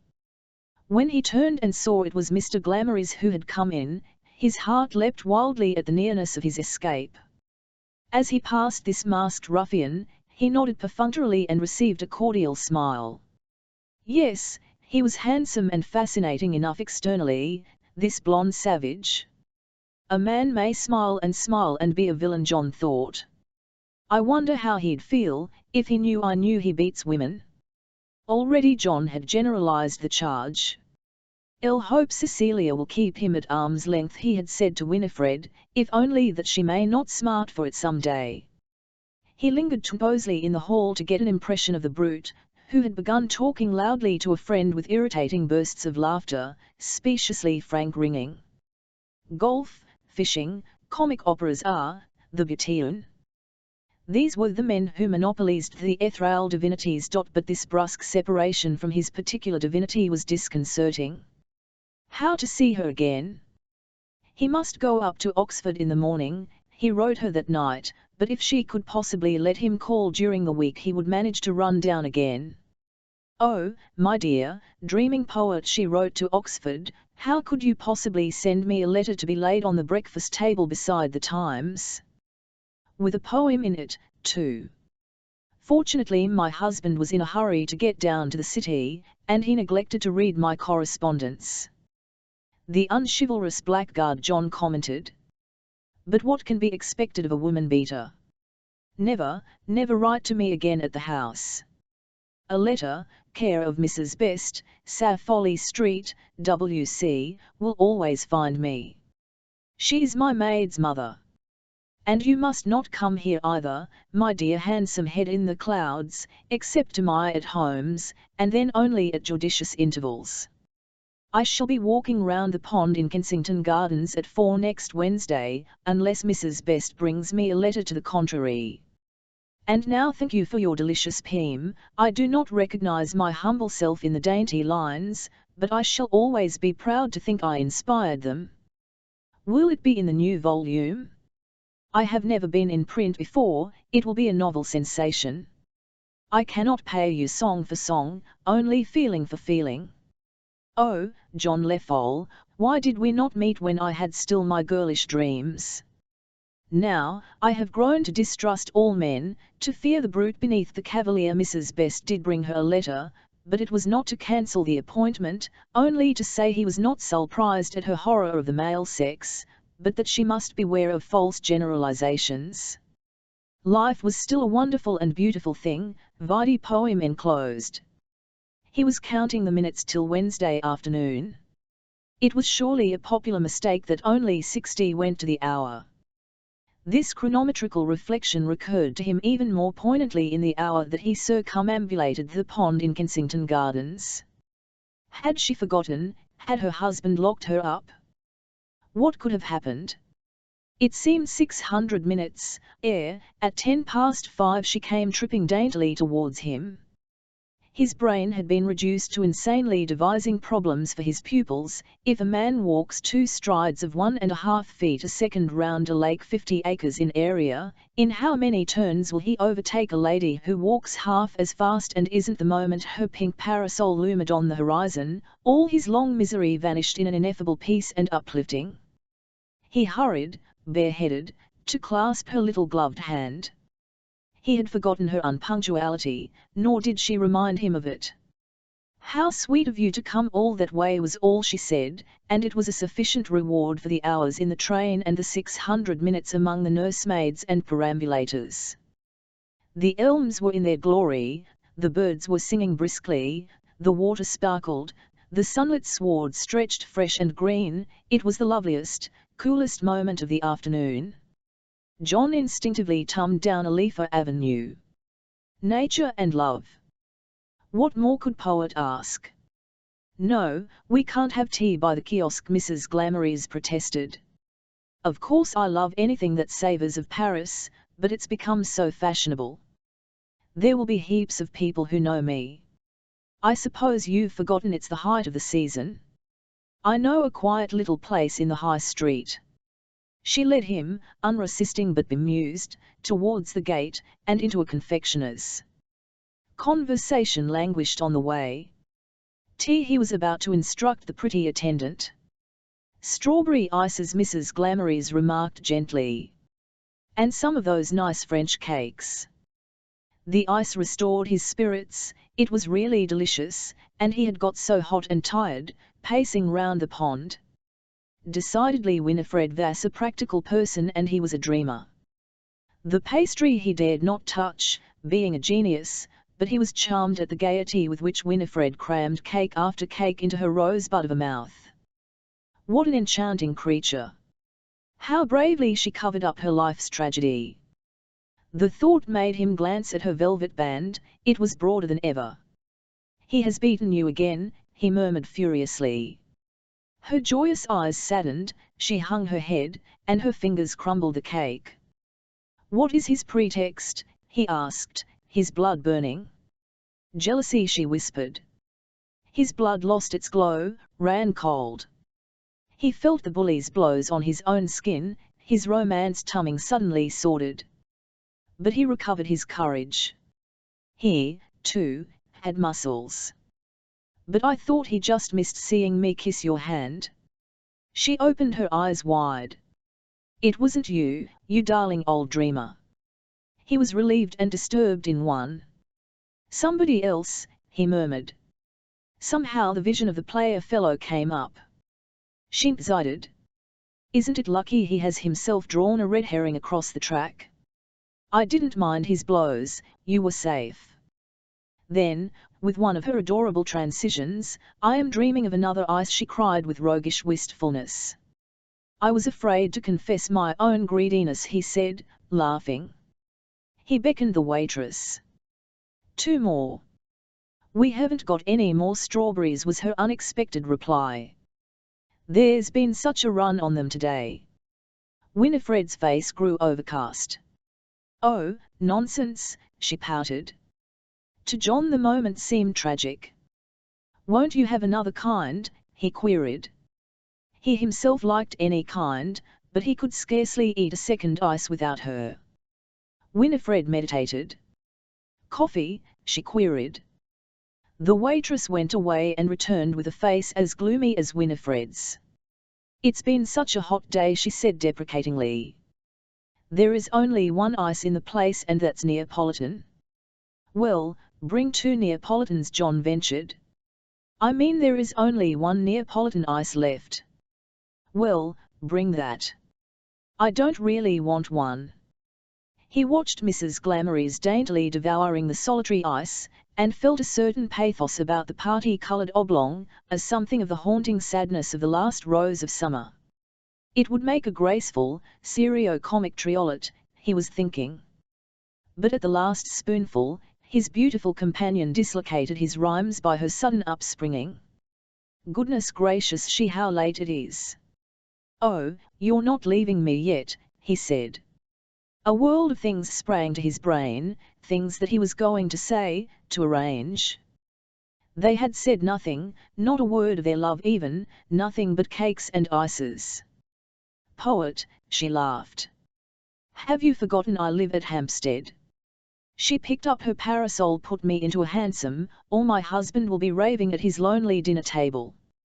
He was so dazed as to be surprised when the waitress blocked his departure with a bill. When Winifred was spirited away, he remembered she might, without much risk, have given him a lift to Paddington. He hailed another hansom and caught the next train to Oxford. But he was too late for his own dinner in Hall 3. He was kept very busy for the next few days, and could only exchange a passionate letter or 2 with her. For some time the examination fever had been raging, and in every college poor patients sat with wet towels round their heads.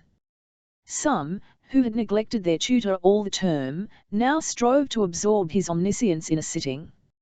On the Monday, John Leffol was good-naturedly giving a special audience to a muscular dunce, trying to explain to him the political effects of the Crusades, when there was a at the sitting-room door, and the scout ushered in Mrs. Glamorys. She was bewitchingly dressed in white, and stood in the open doorway, smiling, an embodiment of the summer he was neglecting.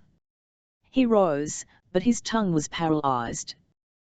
The dunce became suddenly important, a symbol of the decorum he had been outraging. His soul, torn so abruptly from hist 01Y to romance, could not get up the right emotion. Why this imprudence of Winifred's? She had been so careful heretofore. What a lot of boots there are on your staircase, she said gaily. He laughed. The spell was broken. Yes, the heap to be cleaned is rather obtrusive, he said, but I suppose it is a sort of tradition. I'll think I've got hold of the thing pretty well now, sir. The dunce rose and smiled, and his tutor realized how little the dunce had to learn in some things. He felt quite grateful to him. Oh, well, you'll come and see me again after lunch, won't you, if 1 or 2 points occur to you for elucidation, he said, feeling vaguely a liar, and generally guilty. But when, on the depanure of the dunce, Winifred held out her arms, everything fell from him but the sense of the exquisite moment. Their lips met for the first time, but only for an instant. He had scarcely time to realize that this wonderful thing had happened before the mobile creature had darted to his bookshelves and was examining a Thucydides upside down. "How clever to know Greek," she exclaimed. "And do you really talk it with the other dons?" "No, we never talk shop," he laughed. "But, Winifred, what made you come here? I had never seen Oxford. Isn't it beautiful?" "There's nothing beautiful here," he said, looking round his sober study. "No," she admitted, "there's nothing I care for here," and had left another celestial kiss on his lips before he knew it. "And now you must take me to lunch and on the river." He stammered, "I have work." She pouted.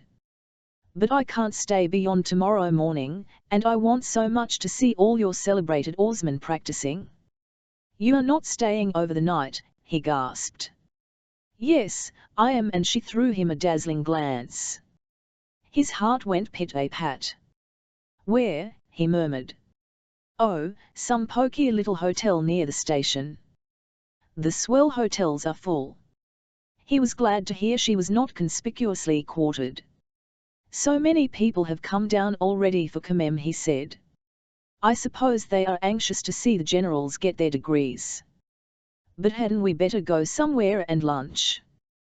They went down the stone staircase, past the battalion of boots, and across the quad. He felt that all the windows were alive with eyes, but she insisted on standing still and admiring their ivied picturesqueness. After lunch he shamefacedly borrowed the dunce's punt. The necessities of punting, which kept him far from her, and demanded much adroit labour, gradually restored his self-respect, and he was able to look the uncelebrated oarsmen they met in the eyes, except when they were accompanied by their parents and sisters, which subtly made him feel uncomfortable again. But Winifred, piquant under her pink parasol, was singularly at ease, enraptured with the changing beauty of the river, applauding with childish glee the wild flowers on the banks, or the rippling reflections in the water. "Look, look," she cried once, pointing skyward. He stared upwards, expecting a balloon at least. "But it was only Keats' little rosy cloud," she explained. It was not her fault if he did not find the excursion unreservedly idyllic.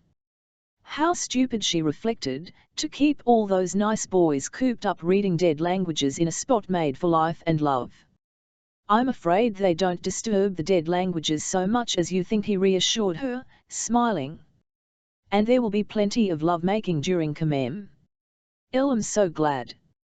I suppose there are lots of engagements that week." "Oh, yes, but not 1% come to anything." "Really? Oh, how fickle men are." That seemed rather question-begging, but he was so thrilled by the implicit revelation that she could not even imagine feminine inconstancy, that he forbore to draw her attention to her inadequate logic. So childish and thoughtless indeed was she that day that nothing would content her but attending a viva, which he had incautiously informed her was public. "Nobody will notice us," she urged with strange unconsciousness of her loveliness.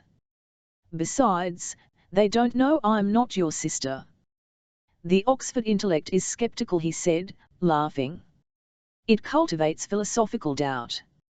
But, putting a bold face on the matter, and assuming a fraternal air, he took her to the tonneau chamber, in which candidates sat dolefully on a row of chairs against the wall, waiting their turn to come before the three grand inquisitors at the table. Fortunately, Winifred and he were the only spectators, but unfortunately they blundered in at the very moment when the poor owner of the punt was on the rack. The central inquisitor was trying to extract from him information about Beckett, almost prompting him with the very words, but without penetrating through the dunsical denseness. John Lefol breathed more freely when the Crusades were broached, but, alas, it very soon became evident that the dunce had by no means got hold of the thing. As the dunce passed out sadly, obviously ploughed, John Lefol suffered more than he.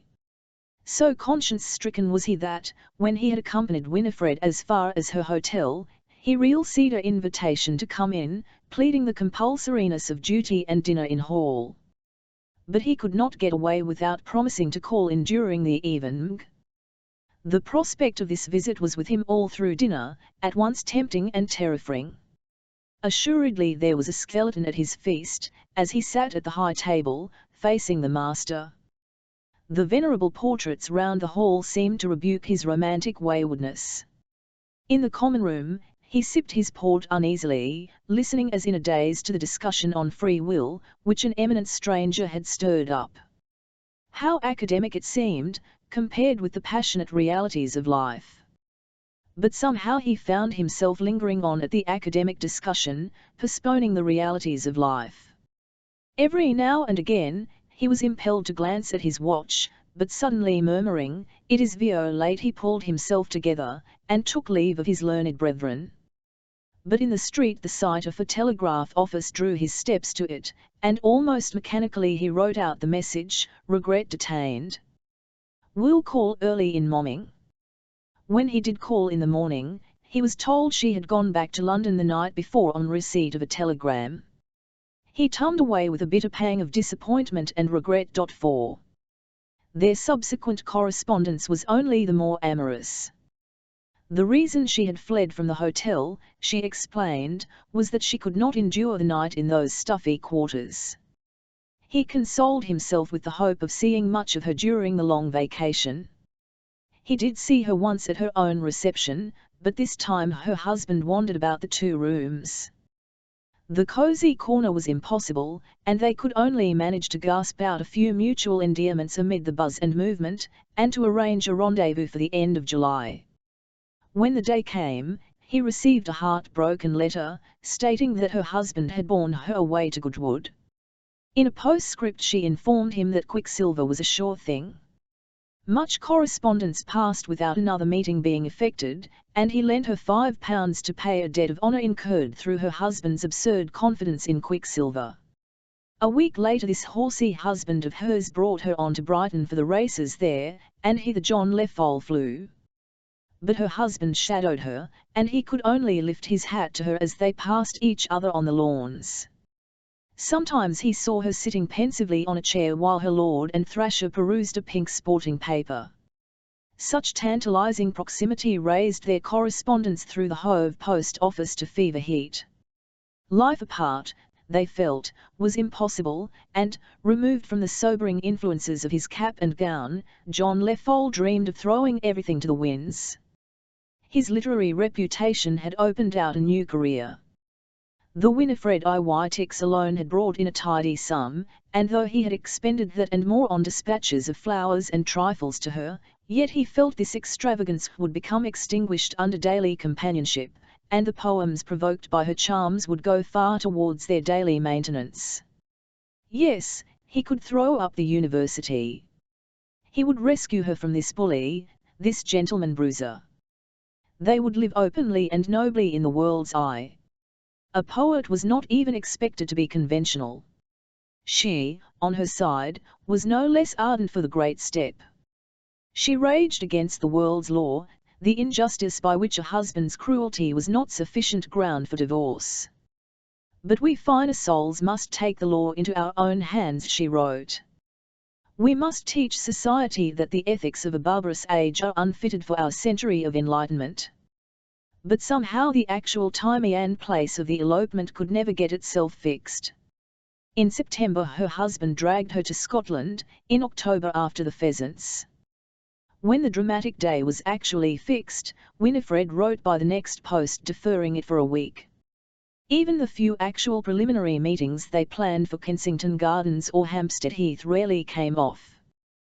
He lived in a whirling atmosphere of express letters of excuse, and telegrams that transformed the situation from hour to hour.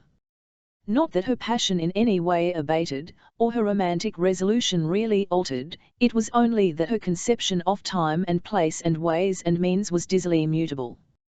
But after nigh 6 months of palpitating negotiations with the adorable Mrs. Glamorys, the poet, in a moment of dejection, penned the prose apophthegm, "It is of no use trying to change a changeable person."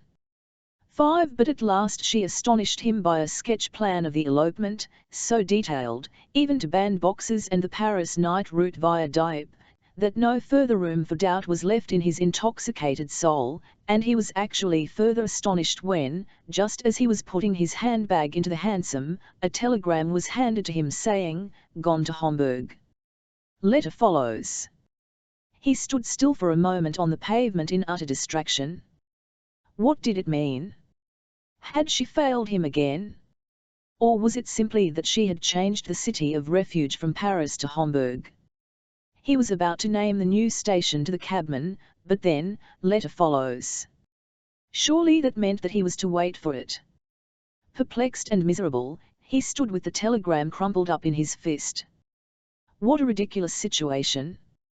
He had wrought himself up to the point of breaking with the world and his past, and now, it only remained to satisfy the cabman. He tossed feverishly all night, seeking to soothe himself, but really exciting himself the more by 100 plausible explanations. He was now strung up to such a pitch of uncertainty that he was astonished for the third time when the letter did duly follow.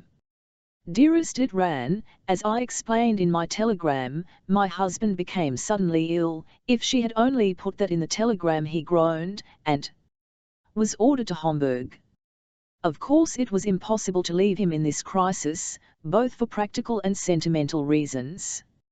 "You yourself, darling, would not like me to have aggravated his illness by my flight just at this moment, and thus possibly have his death on my conscience." "Darling, you are always right," he said, kissing the letter. "Let us possess our souls in patience a little longer. I need not tell you how vexatious it will be to find myself nursing him in Hamburg, out of the season even, instead of the prospect to which I had looked forward with my whole heart and soul. But what can one do? How tnle is the French proverb, nothing happens but the unexpected. Write to me immediately post restant, that I may at least console myself with your dear words." The unexpected did indeed happen. Despite draughts of Elizabethinen and promenades on the Cahors terrace, the stalwart woman-beater succumbed to his malady. The curt telegram from Winifred gave no indication of her emotions. He sent a reply telegram of sympathy with her trouble. Although he could not pretend to grieve at this sudden providential solution of their life problem, still he did sincerely sympathize with the distress inevitable in connection with a death, especially on foreign soil. He was not able to see her till her husband's body had been brought across the North Sea and committed to the green repose of the old Hampstead churchyard.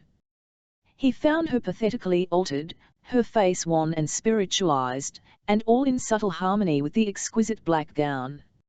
In the first interview, he did not dare speak of their love at all.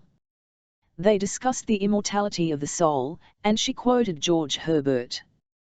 But with the weeks the question of their future began to force its way back to his lips. "We could not decently marry before 6 months," she said, when definitely confronted with the problem. "6 months," he gasped. "Well, surely you don't want to outrage everybody," she said, pouting.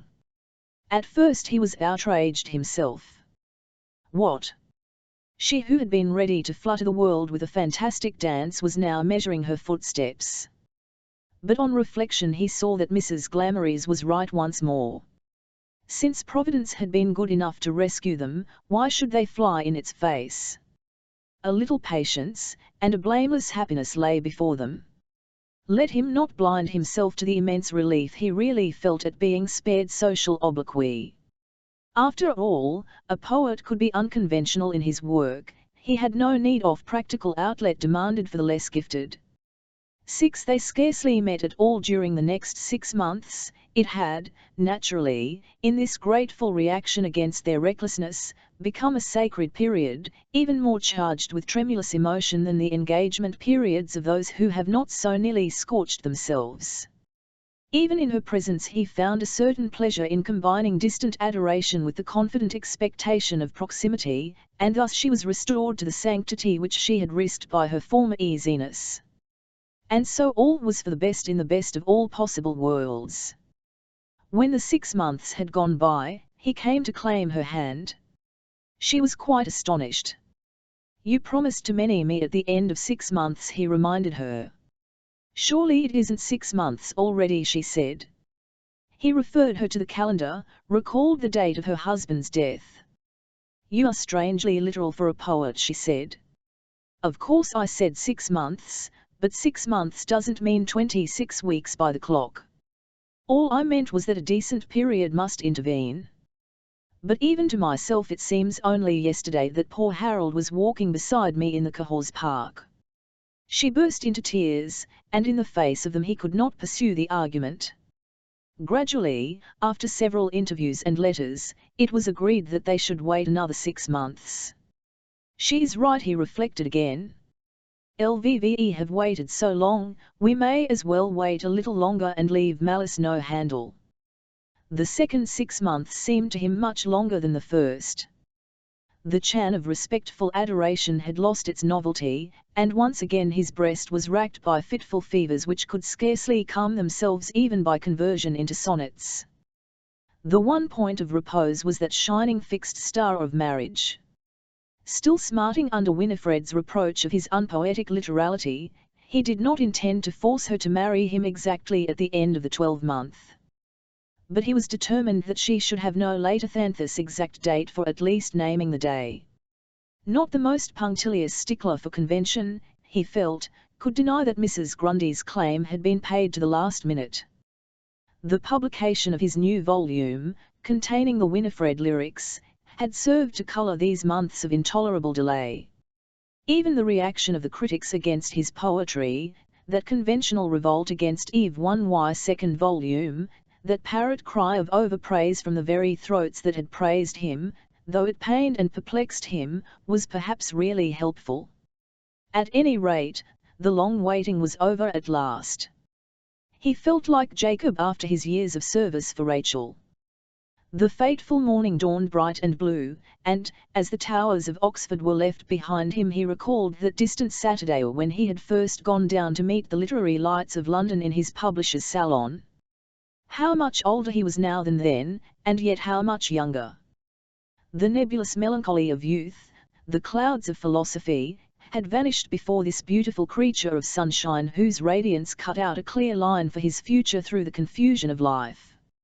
At a florist's in the High Street of Hampstead he bought a costly bouquet of white flowers, and walked airily to the house and rang the bell jubilantly. He could scarcely believe his ears when the maid told him her mistress was not at home. How dared the girl stare at him so impassively? Did she not know by what appointment, on what errand, he had come? Had he not written to her mistress a week ago that he would present himself that afternoon? "Not at home," he gasped. "But when will she be home?" "I'll fancy she won't be long. She went out an hour ago, and she has an appointment with her dressmaker at 5. Do you know in what direction she'd have gone?" "Oh, she generally walks on the heath before tea." The world suddenly grew rosy again. "I will come back again," he said. Yes, a walk in this glorious do him good. As the door shut he remembered he might have left the flowers, but he would not ring again, and besides, it was, perhaps, better he should present them with his own hand, than let her find them on the hall table. Still, it seemed rather awkward to walk about the streets with a bouquet, and he was glad, accidentally to strike the old Hampstead church, and to seek a momentary seclusion in passing through off its avenue of quiet gravestones on his heathward way. Mounting the few steps, he paused idly a moment on the verge of this green God's-acre to read a perpendicular slab on a wall, and his face broadened into a smile as he followed the absurdly elaborate biography of a rich, self-made merchant who had taught himself to read. "Reader, go thou and do likewise" was the delicious bull at the end. As he turned away, the smile still lingering about his lips, he saw a dainty figure tripping down the stony graveyard path, and though he was somehow startled to find her still in black, there was no mistaking Mrs. Glamorys. She ran to meet him with a glad cry, which filled his eyes with happy tears. "How good of you to remember," she said, as she took the bouquet from his unresisting hand, and turned again on her footsteps. He followed her wonderingly across the uneven road towards a narrow aisle of graves on the left. In another instant she had stooped before a shining white stone, and laid his bouquet reverently upon it. As he reached her side, he saw that his flowers were almost lost in the vast mass of floral offerings with which the grave of the woman-beater was bestrewn. "How good of you to remember the anniversary," she murmured again. "How could I forget it?" he astonished. "Is not this the end of the terrible 12-month?" The soft gratitude died out of her face. "Oh, is that what you were thinking of?" "What else?" he murmured, pale with conflicting emotions. "What else? I think decency demanded that this day, at least, should be sacred to his memory." "Oh, what BNLTES men are!" And she burst into tears. His patient breast revolted at last. "You said he was the brute," he retorted, outraged. "Is that your chivalry to the dead? Oh, my poor Harold, my poor Harold!" For once her tears could not extinguish the flame of his anger. "But you told me he beat you," he cried. "And if he did, I dare say I deserved it." "Oh, my darling, my darling!" She laid her face on the stone and sobbed. John Leffol stood by in silent torture. As he helplessly watched her white throat swell and fall with the sobs, he was suddenly struck by the absence of the black velvet band, the remouming she had worn in the lifetime of the so lamented. A faint scar, only perceptible to his conscious eye, added to his painful bewilderment. At last she rose and walked unsteadily forward. He followed her in mute misery. In a moment or two they found themselves on the outskirts of the deserted heath. How beautiful stretched the gorsy rolling country! The sun was setting in great burning furrows of gold and green, a panorama to take one's breath away. The beauty and peace of nature passed into the poet's soul. "Forgive me, dearest," he begged, taking her hand. She drew it away sharply. "Elle cannot forgive you. You have shown yourself in your true colors." Her unreasonableness angered him again. "What do you mean? I only came in accordance with our long-standing arrangement. You have put me off long enough." "It is fortunate I did put you off long enough to discover what you are," he gasped. He thought of all the weary months of waiting, all the long comedy of telegrams and express letters, the far-off flirtations of the cosy comer, the baffled elopement to Paris. "Then you won't marry me?" "Elle cannot marry a man I neither love nor respect." "You don't love me?" Her spontaneous kiss in his sober Oxford study seemed to bum on his angry lips. "No, I never loved you." He took her by the arms and turned her round roughly. "Look me in the face and dare to say you have never loved me." His memory was buzzing with passionate phrases from her endless letters. They stung like a swarm of bees. The sunset was like blood-red mist before his eyes. "I have never loved you," she said obstinately. "You?" His grasp on her arms tightened. He shook her. "You are bruising me," she cried. His grasp fell from her arms as though they were red hot. He had become a woman-beater.